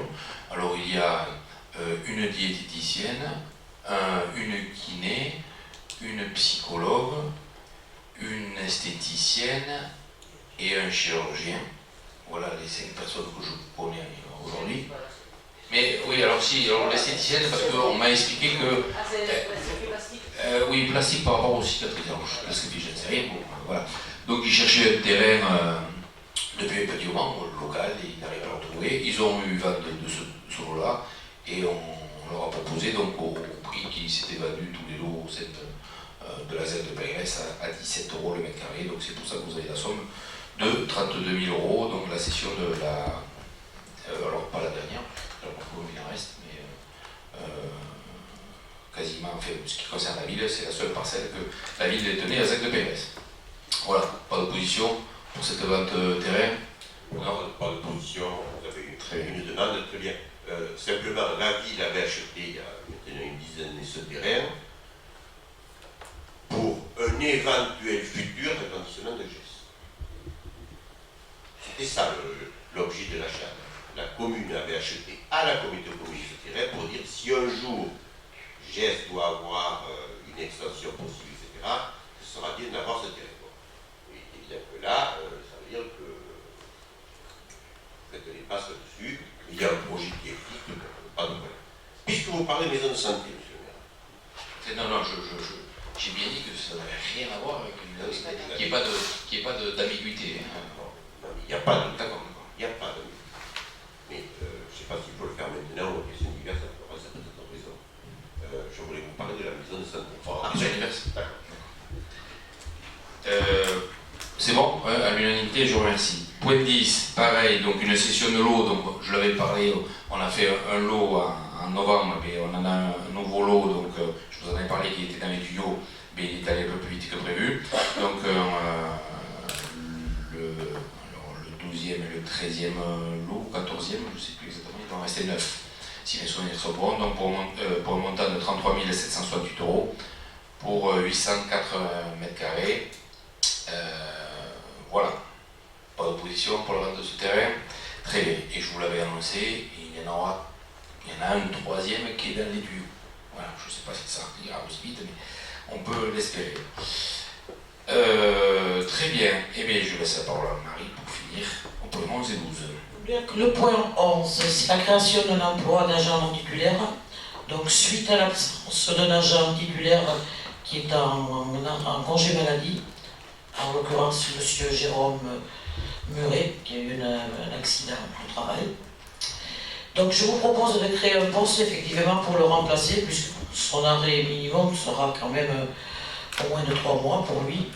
Donc nous avons procédé à un recrutement d'un petit jeune qui sera en poste à compter du 16 décembre. Pas d'objection là-dessus. Je vous remercie. Donc le point suivant, je vous propose de prendre les tableaux des effectifs communaux. Donc comme vous savez, nous avons l'obligation chaque année de présenter l'effectif communal. Donc je ne sais pas si vous avez des questions à poser, si vous l'avez parcouru. Non, pas d'objection là-dessus. Donc juste pour info, nous avons à l'heure actuelle 51 titulaires et 5 non titulaires dans notre collectivité, ce qui nous donne un effectif de 56 agents. Voilà, au 1er janvier 2020. Le chef de la police municipale, qu'est-ce que vous envisagez de faire? Mais à l'heure actuelle, voilà, je crois qu'on en avait parlé déjà et on en a parlé également au comité technique. C'est quelque chose de très compliqué puisqu'effectivement, on ne peut pas recruter le même grade actuel et donc en plus lui il est en congé, est en arrêt maladie. Par reproduction. Par reproduction, voilà. Il n'est pas pour. C'est ce qu'on demande un peu, enfin qu'on demande, que les médecins, s'ils pouvaient déterminer une durée assez longue, qu'on ait la possibilité de le recruter, parce que c'est 3 mois, donc tous les 3 mois il peut revenir. Voilà. Et la problématique, c'est un poste particulier. Quelqu'un qui est à la voirie, c'est plus facile d'embaucher quelqu'un en CDD de 3 mois pour la voirie. Police municipale, c'est la même chose, ça demande des qualités professionnelles autres. Pourquoi pas même là? Parce que si M. Astabi revient, on ne va pas avoir 2 chefs.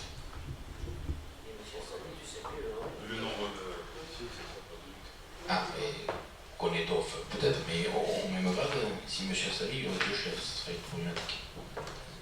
Voilà.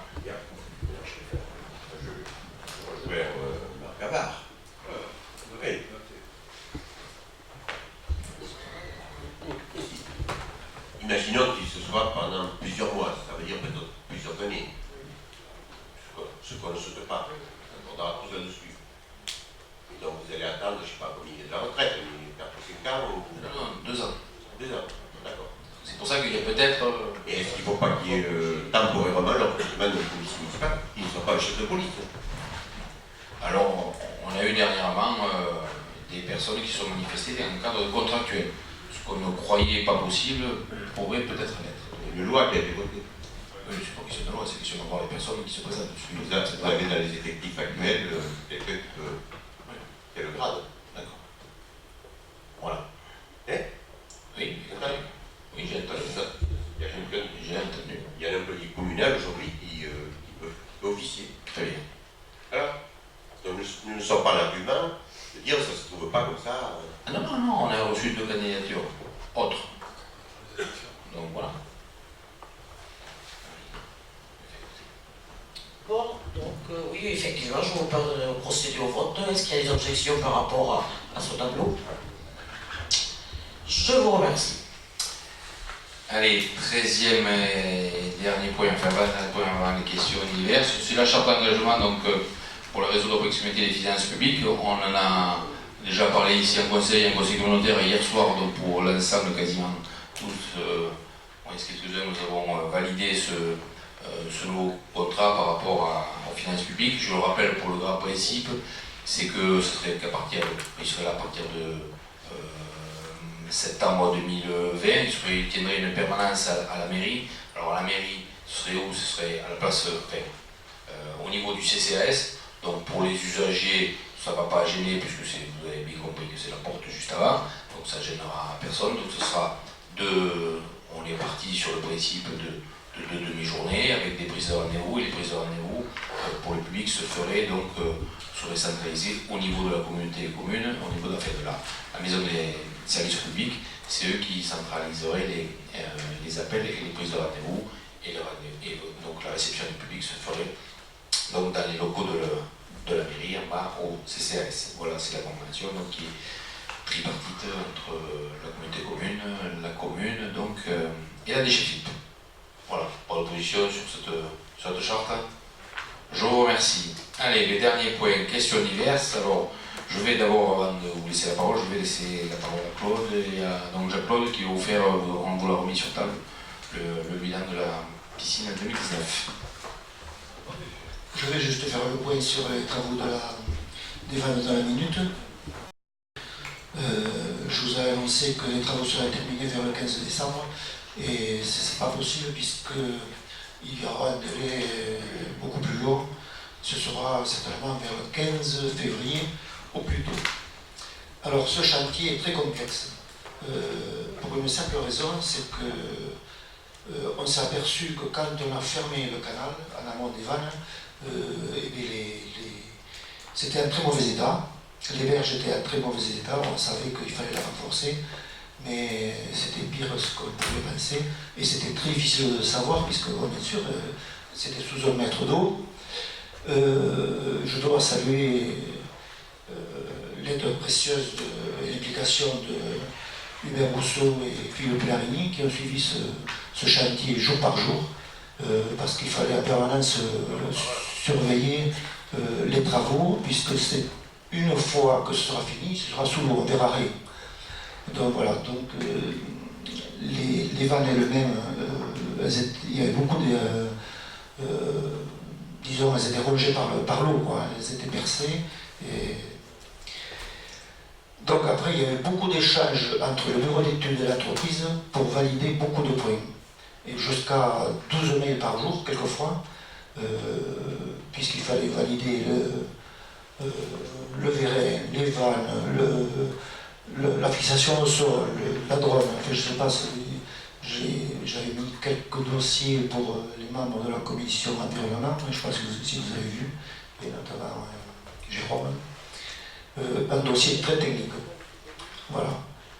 Très technique, et c'est vrai que c'était pas à la portée de tout le monde pour suivre un dossier pareil. Voilà. Donc, ce travail, je pense qu'il y aura pour... on sera tranquille pour 100 ans, j'espère.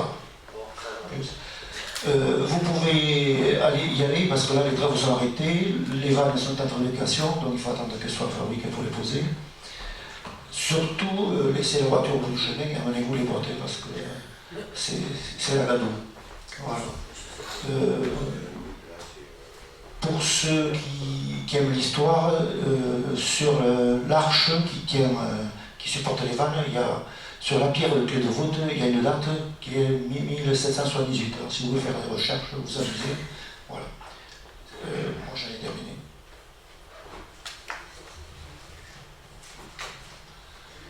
Alors, le rapport de la piscine comme municipale de natation pour la saison 2019.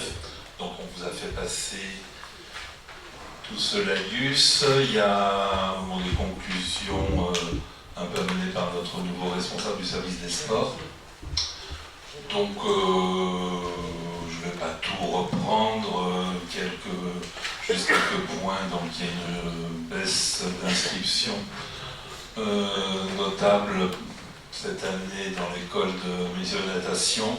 On peut expliquer, je pense, effectivement par l'incertitude qu'il y a eu pendant plusieurs mois sur le fait qu'on ait du personnel pour gérer l'école de natation, sur le fait qu'il n'ait pas pu y avoir de préinscription ou de communication comme cela se faisait les années précédentes au niveau des écoles par les agents, puisque à ce moment-là, nous n'avions pas d'agents.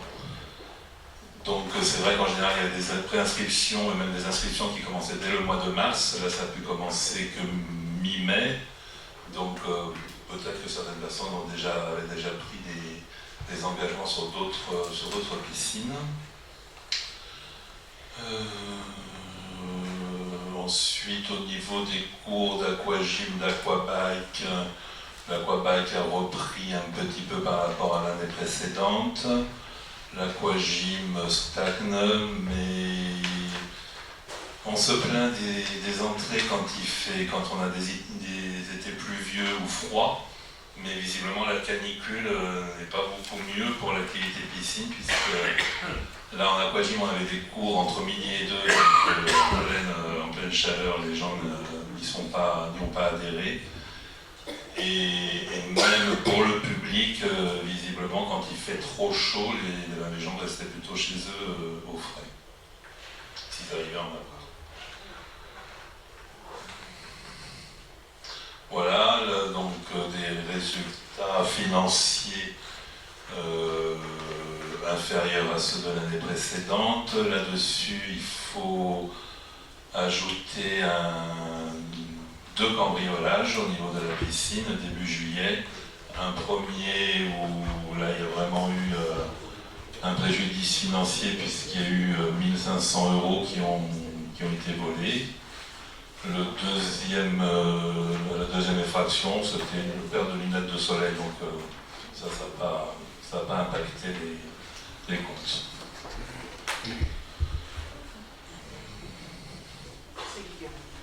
Voilà, après, si vous avez le rapport, si vous avez des questions particulières et que je peux y répondre. Oui, il y a juste une erreur dans la dernière page, là. À déduire le montant du préjudice estimé lors du cambriolage. Oui, donc s'il faut c'est la formulation qui n'est pas terrible, je suis d'accord avec toi. On ne déduit pas, en fait, c'est que l'estimation, si on n'avait pas eu ce vol, on aurait eu 1500 € de plus de recettes. C'était juste pour... voilà. Oui, mais si je prends le budget, on avait mis au budget 25 000 €. Là, il y a des recettes en moins, ça fait de 6 380 €. Donc, ça fait bien 18 620 €. Et si je prends le résultat de la piscine de 20 126 € moins 1500 €, ça fait bien 18 626 €. Alors, je t'explique par contre les chiffres qui ont été annoncés à l'ADM, parce que c'est vrai que nous avons eu du mal à présenter le rapport comme on avait dit, puisqu'on ne savait même pas si on allait le présenter ce soir, parce que M. Malora nous a ressorti des dernières recettes après qu'on ait édité notre DM. Donc il s'avère qu'effectivement, les chiffres présentés sur le rapport de ce soir sont bons, mais donc il n'y a pas 6 000 € en moins à la base. Et donc, c'était des recettes qu'il avait, des chèques qu'il nous a ressortis après coup. C'est pour ça que je vous dis, on a bien bataillé, parce qu'en plus, par rapport déjà au bilan de 2018, on avait du mal à récupérer les données du rapport de 2018. Et donc après, lui, c'est pour ça qu'on lui a même demandé de nous ressortir, je ne sais pas si vous avez remarqué, les tableaux faits comme ils étaient faits auparavant. Parce que lui, je ne vous cache pas, il nous avait sorti quelque chose de très complexe. Donc on est revenu, entre guillemets, à la normale, et c'est là où il nous a ressorti des titres de recettes, après qu'on ait édité notre DM. Voilà, l'explication. Mais oui, mais je ne pouvais pas me permettre, là, une fois qu'on a eu réalisé l'ADM, de revenir sur les chiffres quand même. Non, mais bon, voilà. Mon interrogation. Non, mais je te comprends, parce que c'est ce que j'ai dit à Jean-Claude quand j'ai vu moi aussi le compte rendu. J'ai dit qu'il va y avoir un souci. Mais bon, je pense que voilà, l'explication que je te donne, voilà, pour moi, c'est. Voilà, parce que moi, le rapport, je n'en avais pas vu avant non plus. Il n'y en a pas d'autres chèques aux interrogants. Eh bien, écoute, j'ose espérer. Voilà.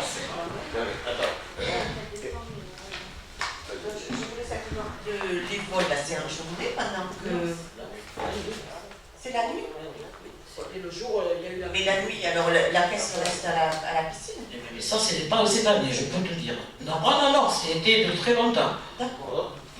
Eh oui, le fond de caisse, oui. Et donc, alors, non, mais par contre, il y a un coffre, et c'était le week-end du 14 juillet prolongé, en ayant que la possibilité d'amener les recettes à la trésorerie le mardi matin. En plus. Les recettes ne sont pas amenées à la trésorerie tous les jours. Non, il y a le coffre. Voilà, il y a le coffre. Il y a eu facture du coffre. Il y a eu facture du coffre, parce que le coffre reste au local de la piscine. Il y a le coffre à la mairie. Non, mais là, c'est à la piscine. Oui, mais l'argent ne peut être à la mairie. Eh bien, Dans tous les cas, bon, moi ça peut arriver, il n'y a pas de problème, c'est comme ça, c'est comme ça. Par contre, ce qui n'est pas normal, ça veut dire qu'il y a un manque de suivi. Je ne sais pas si c'est la ministre des Finances que tu es, ou si c'est le ministre des Sports, mais c'est pas normal qu'au mois de décembre, des chèques inhérents à des prestations de l'été. Au mois de décembre, c'était en novembre, lors de la création. Écoute ce que je te dis. C'est pas normal qu'en novembre ou décembre, il y a encore des chèques qui ne sont pas remis en caissement. Ça veut dire qu'il y a un manque de vigilance. Je vais l'appeler comme ça, pour être gentil, pour être propre. Hein. Il y a un manque de vigilance. Je ne sais pas si c'est toi qui ne le fais pas ou Jean-Pierre Rousseau. Non, c'est Jean-Claude. Hein. C'est Jean-Claude. Bon, voilà. Donc, qu'est-ce que tu dis, Jean-Claude? Qu'est-ce que tu dis là-dessus? Moi je dis voilà que j'ai pas suivi au jour le jour les remises en banque et ainsi de suite. Il y a eu un premier retour avec des premiers comptes, voilà. Et d'un coup on me dit on a trouvé au fond d'un tiroir une enveloppe et il y avait des chèques dedans. Bon. Donc ils ont été déposés après à la trésorerie publique pour s'encaisser. C'était pas logique. Je pense qu'il y a eu un manque de rigueur, mais l'année a été compliquée. On va dire que ce sera mieux géré l'année prochaine, je l'espère. Et mieux mis en place dès le début.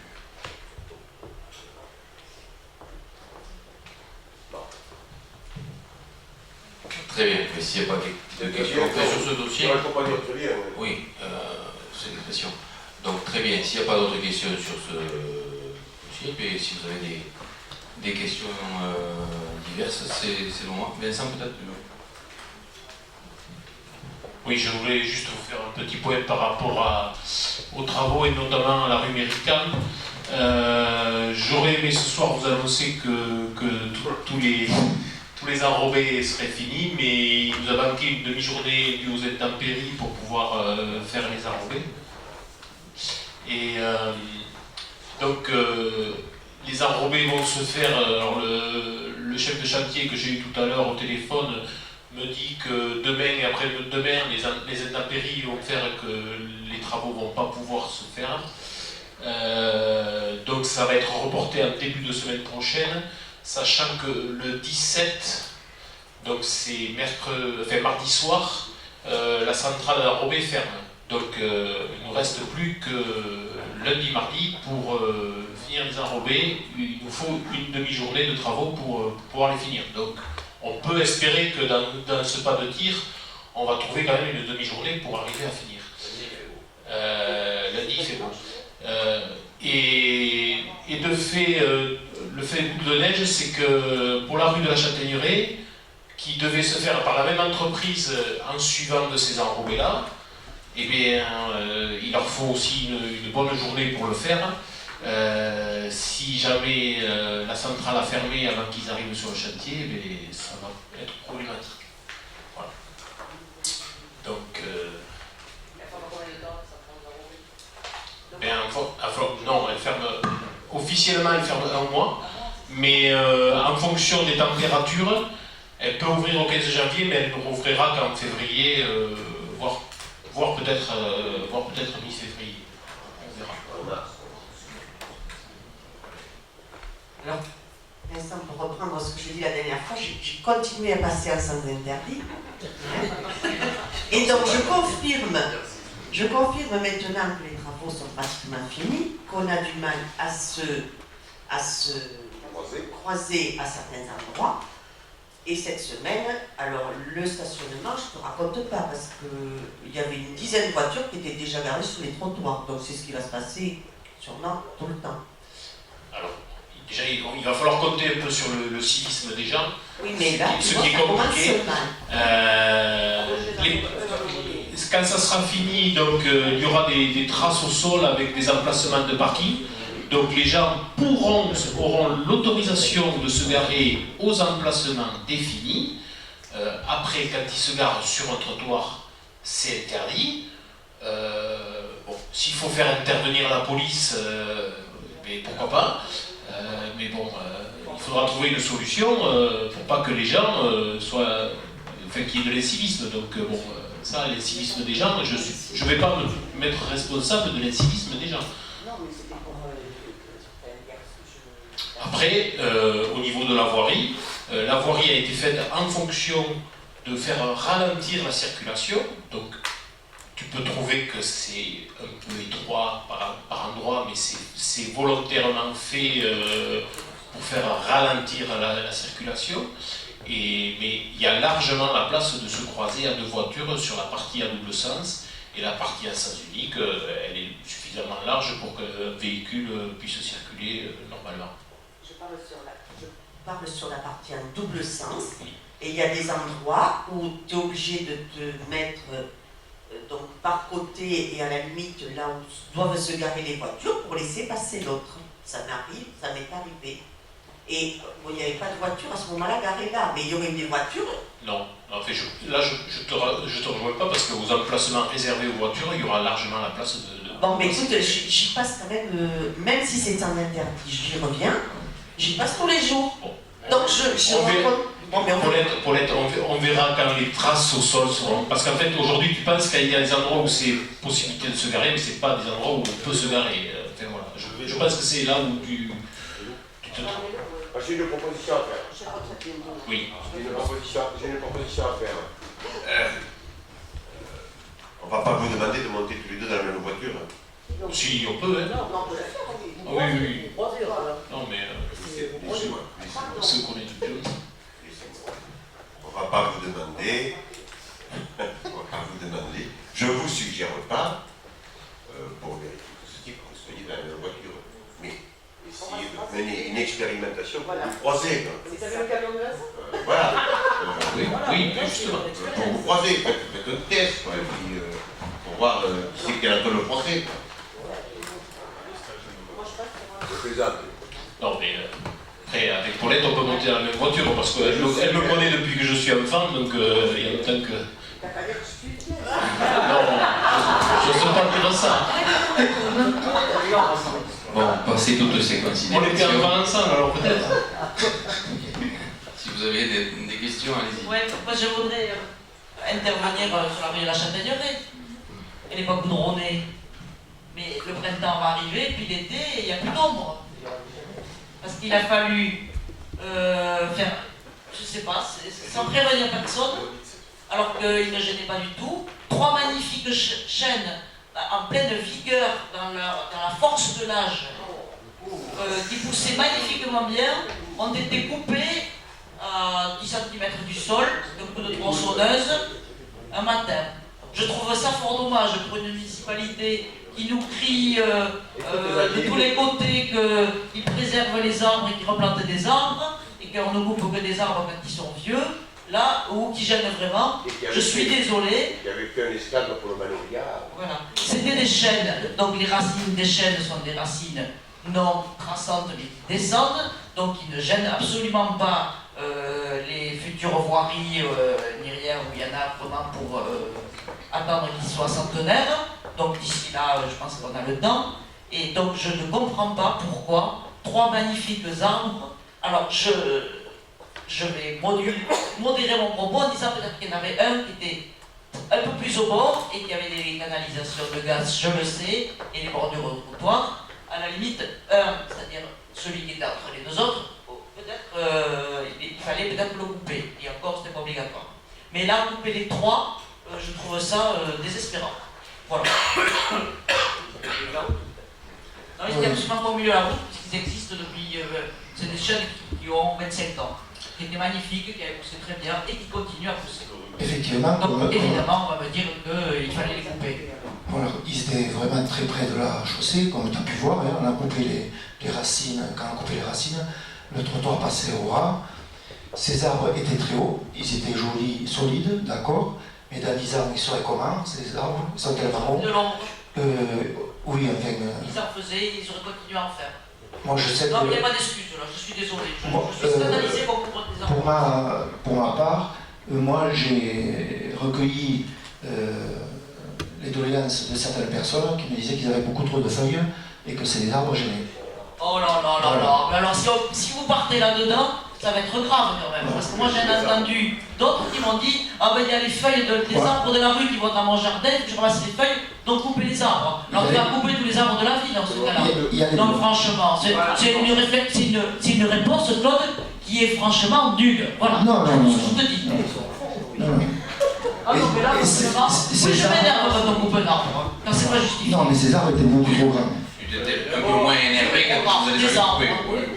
Des arbres, c'est tout. C'est un programme, mais c'est des arbres. Voilà. Ça sera replanté. Oui, mais enfin, franchement, vous vous en passez de celle-là. Delphine. Mais qui a pris la décision? Delphine, autre question. Qui a pris la décision? C'est toi, Claude? Delphine. C'est bon, on doit les faire part que. C'est bon, Claude, Delphine, on passe aux questions suivantes. On va pas passer la nuit. Allez, Delphine. Oui, il y avait le rendu du budget administratif, du budget participatif au conseil départemental. Je n'ai pas trouvé les résultats sur Internet. Est-ce que tu Non, moi je ne les ai pas non plus. Ils étaient en sud-ouest. J'ai pas eu la C'est en direct. Et donc, qui a gagné? Sur le canton Adour-Armagnac, qui est uniquement celui de l'école de Dieu-Rachel, le jardin participatif. Et Villeneuve. Oui, Villeneuve et Grenade. Sur le canton Adour-Armagnac, il y en a 3. Excuse-moi. Voilà. Sur la commune de commune. Sur la commune de commune, c'est l'école de. Ensuite. Oui, alors je vais parler de la maison de santé. Avant, néanmoins, on a reçu le procès-verbal de la réunion technique sur le programme Voirie de Vert, et il est indiqué qu'il y a 2 rues qui sont dans l'éventuelle programmation des travaux en 2020, dont la commune, les services techniques se sont rendus compte qu'ils avaient un numéro de parcelle, donc ils étaient propriété privée.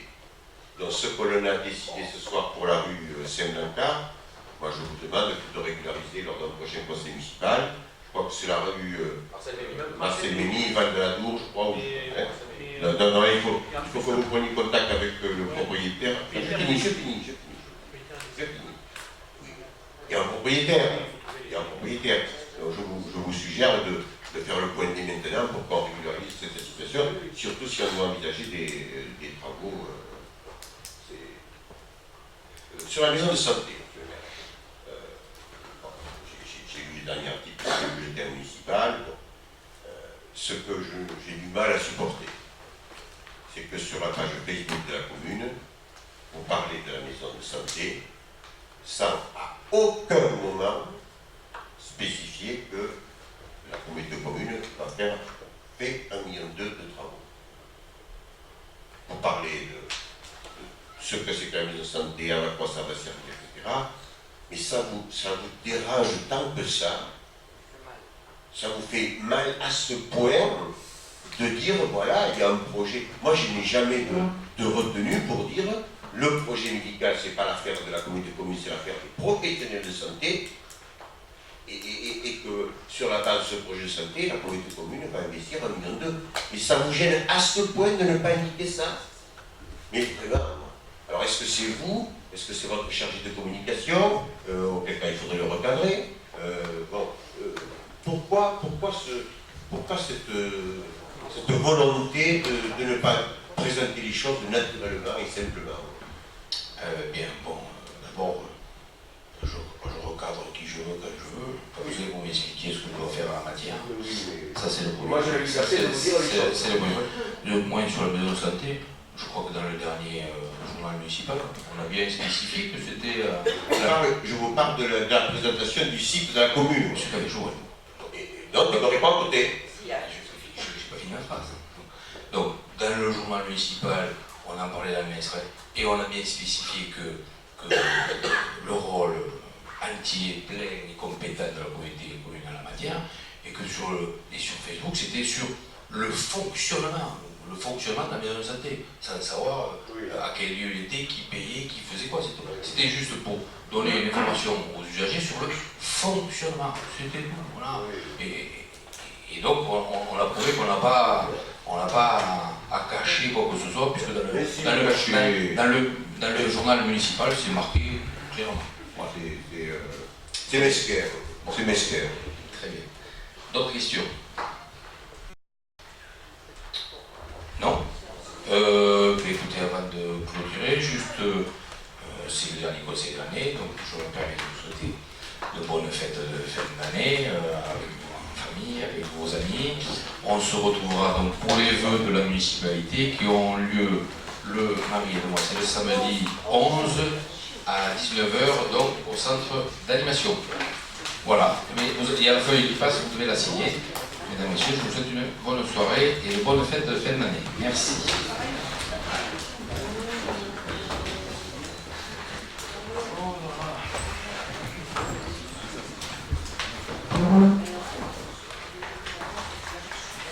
Merci.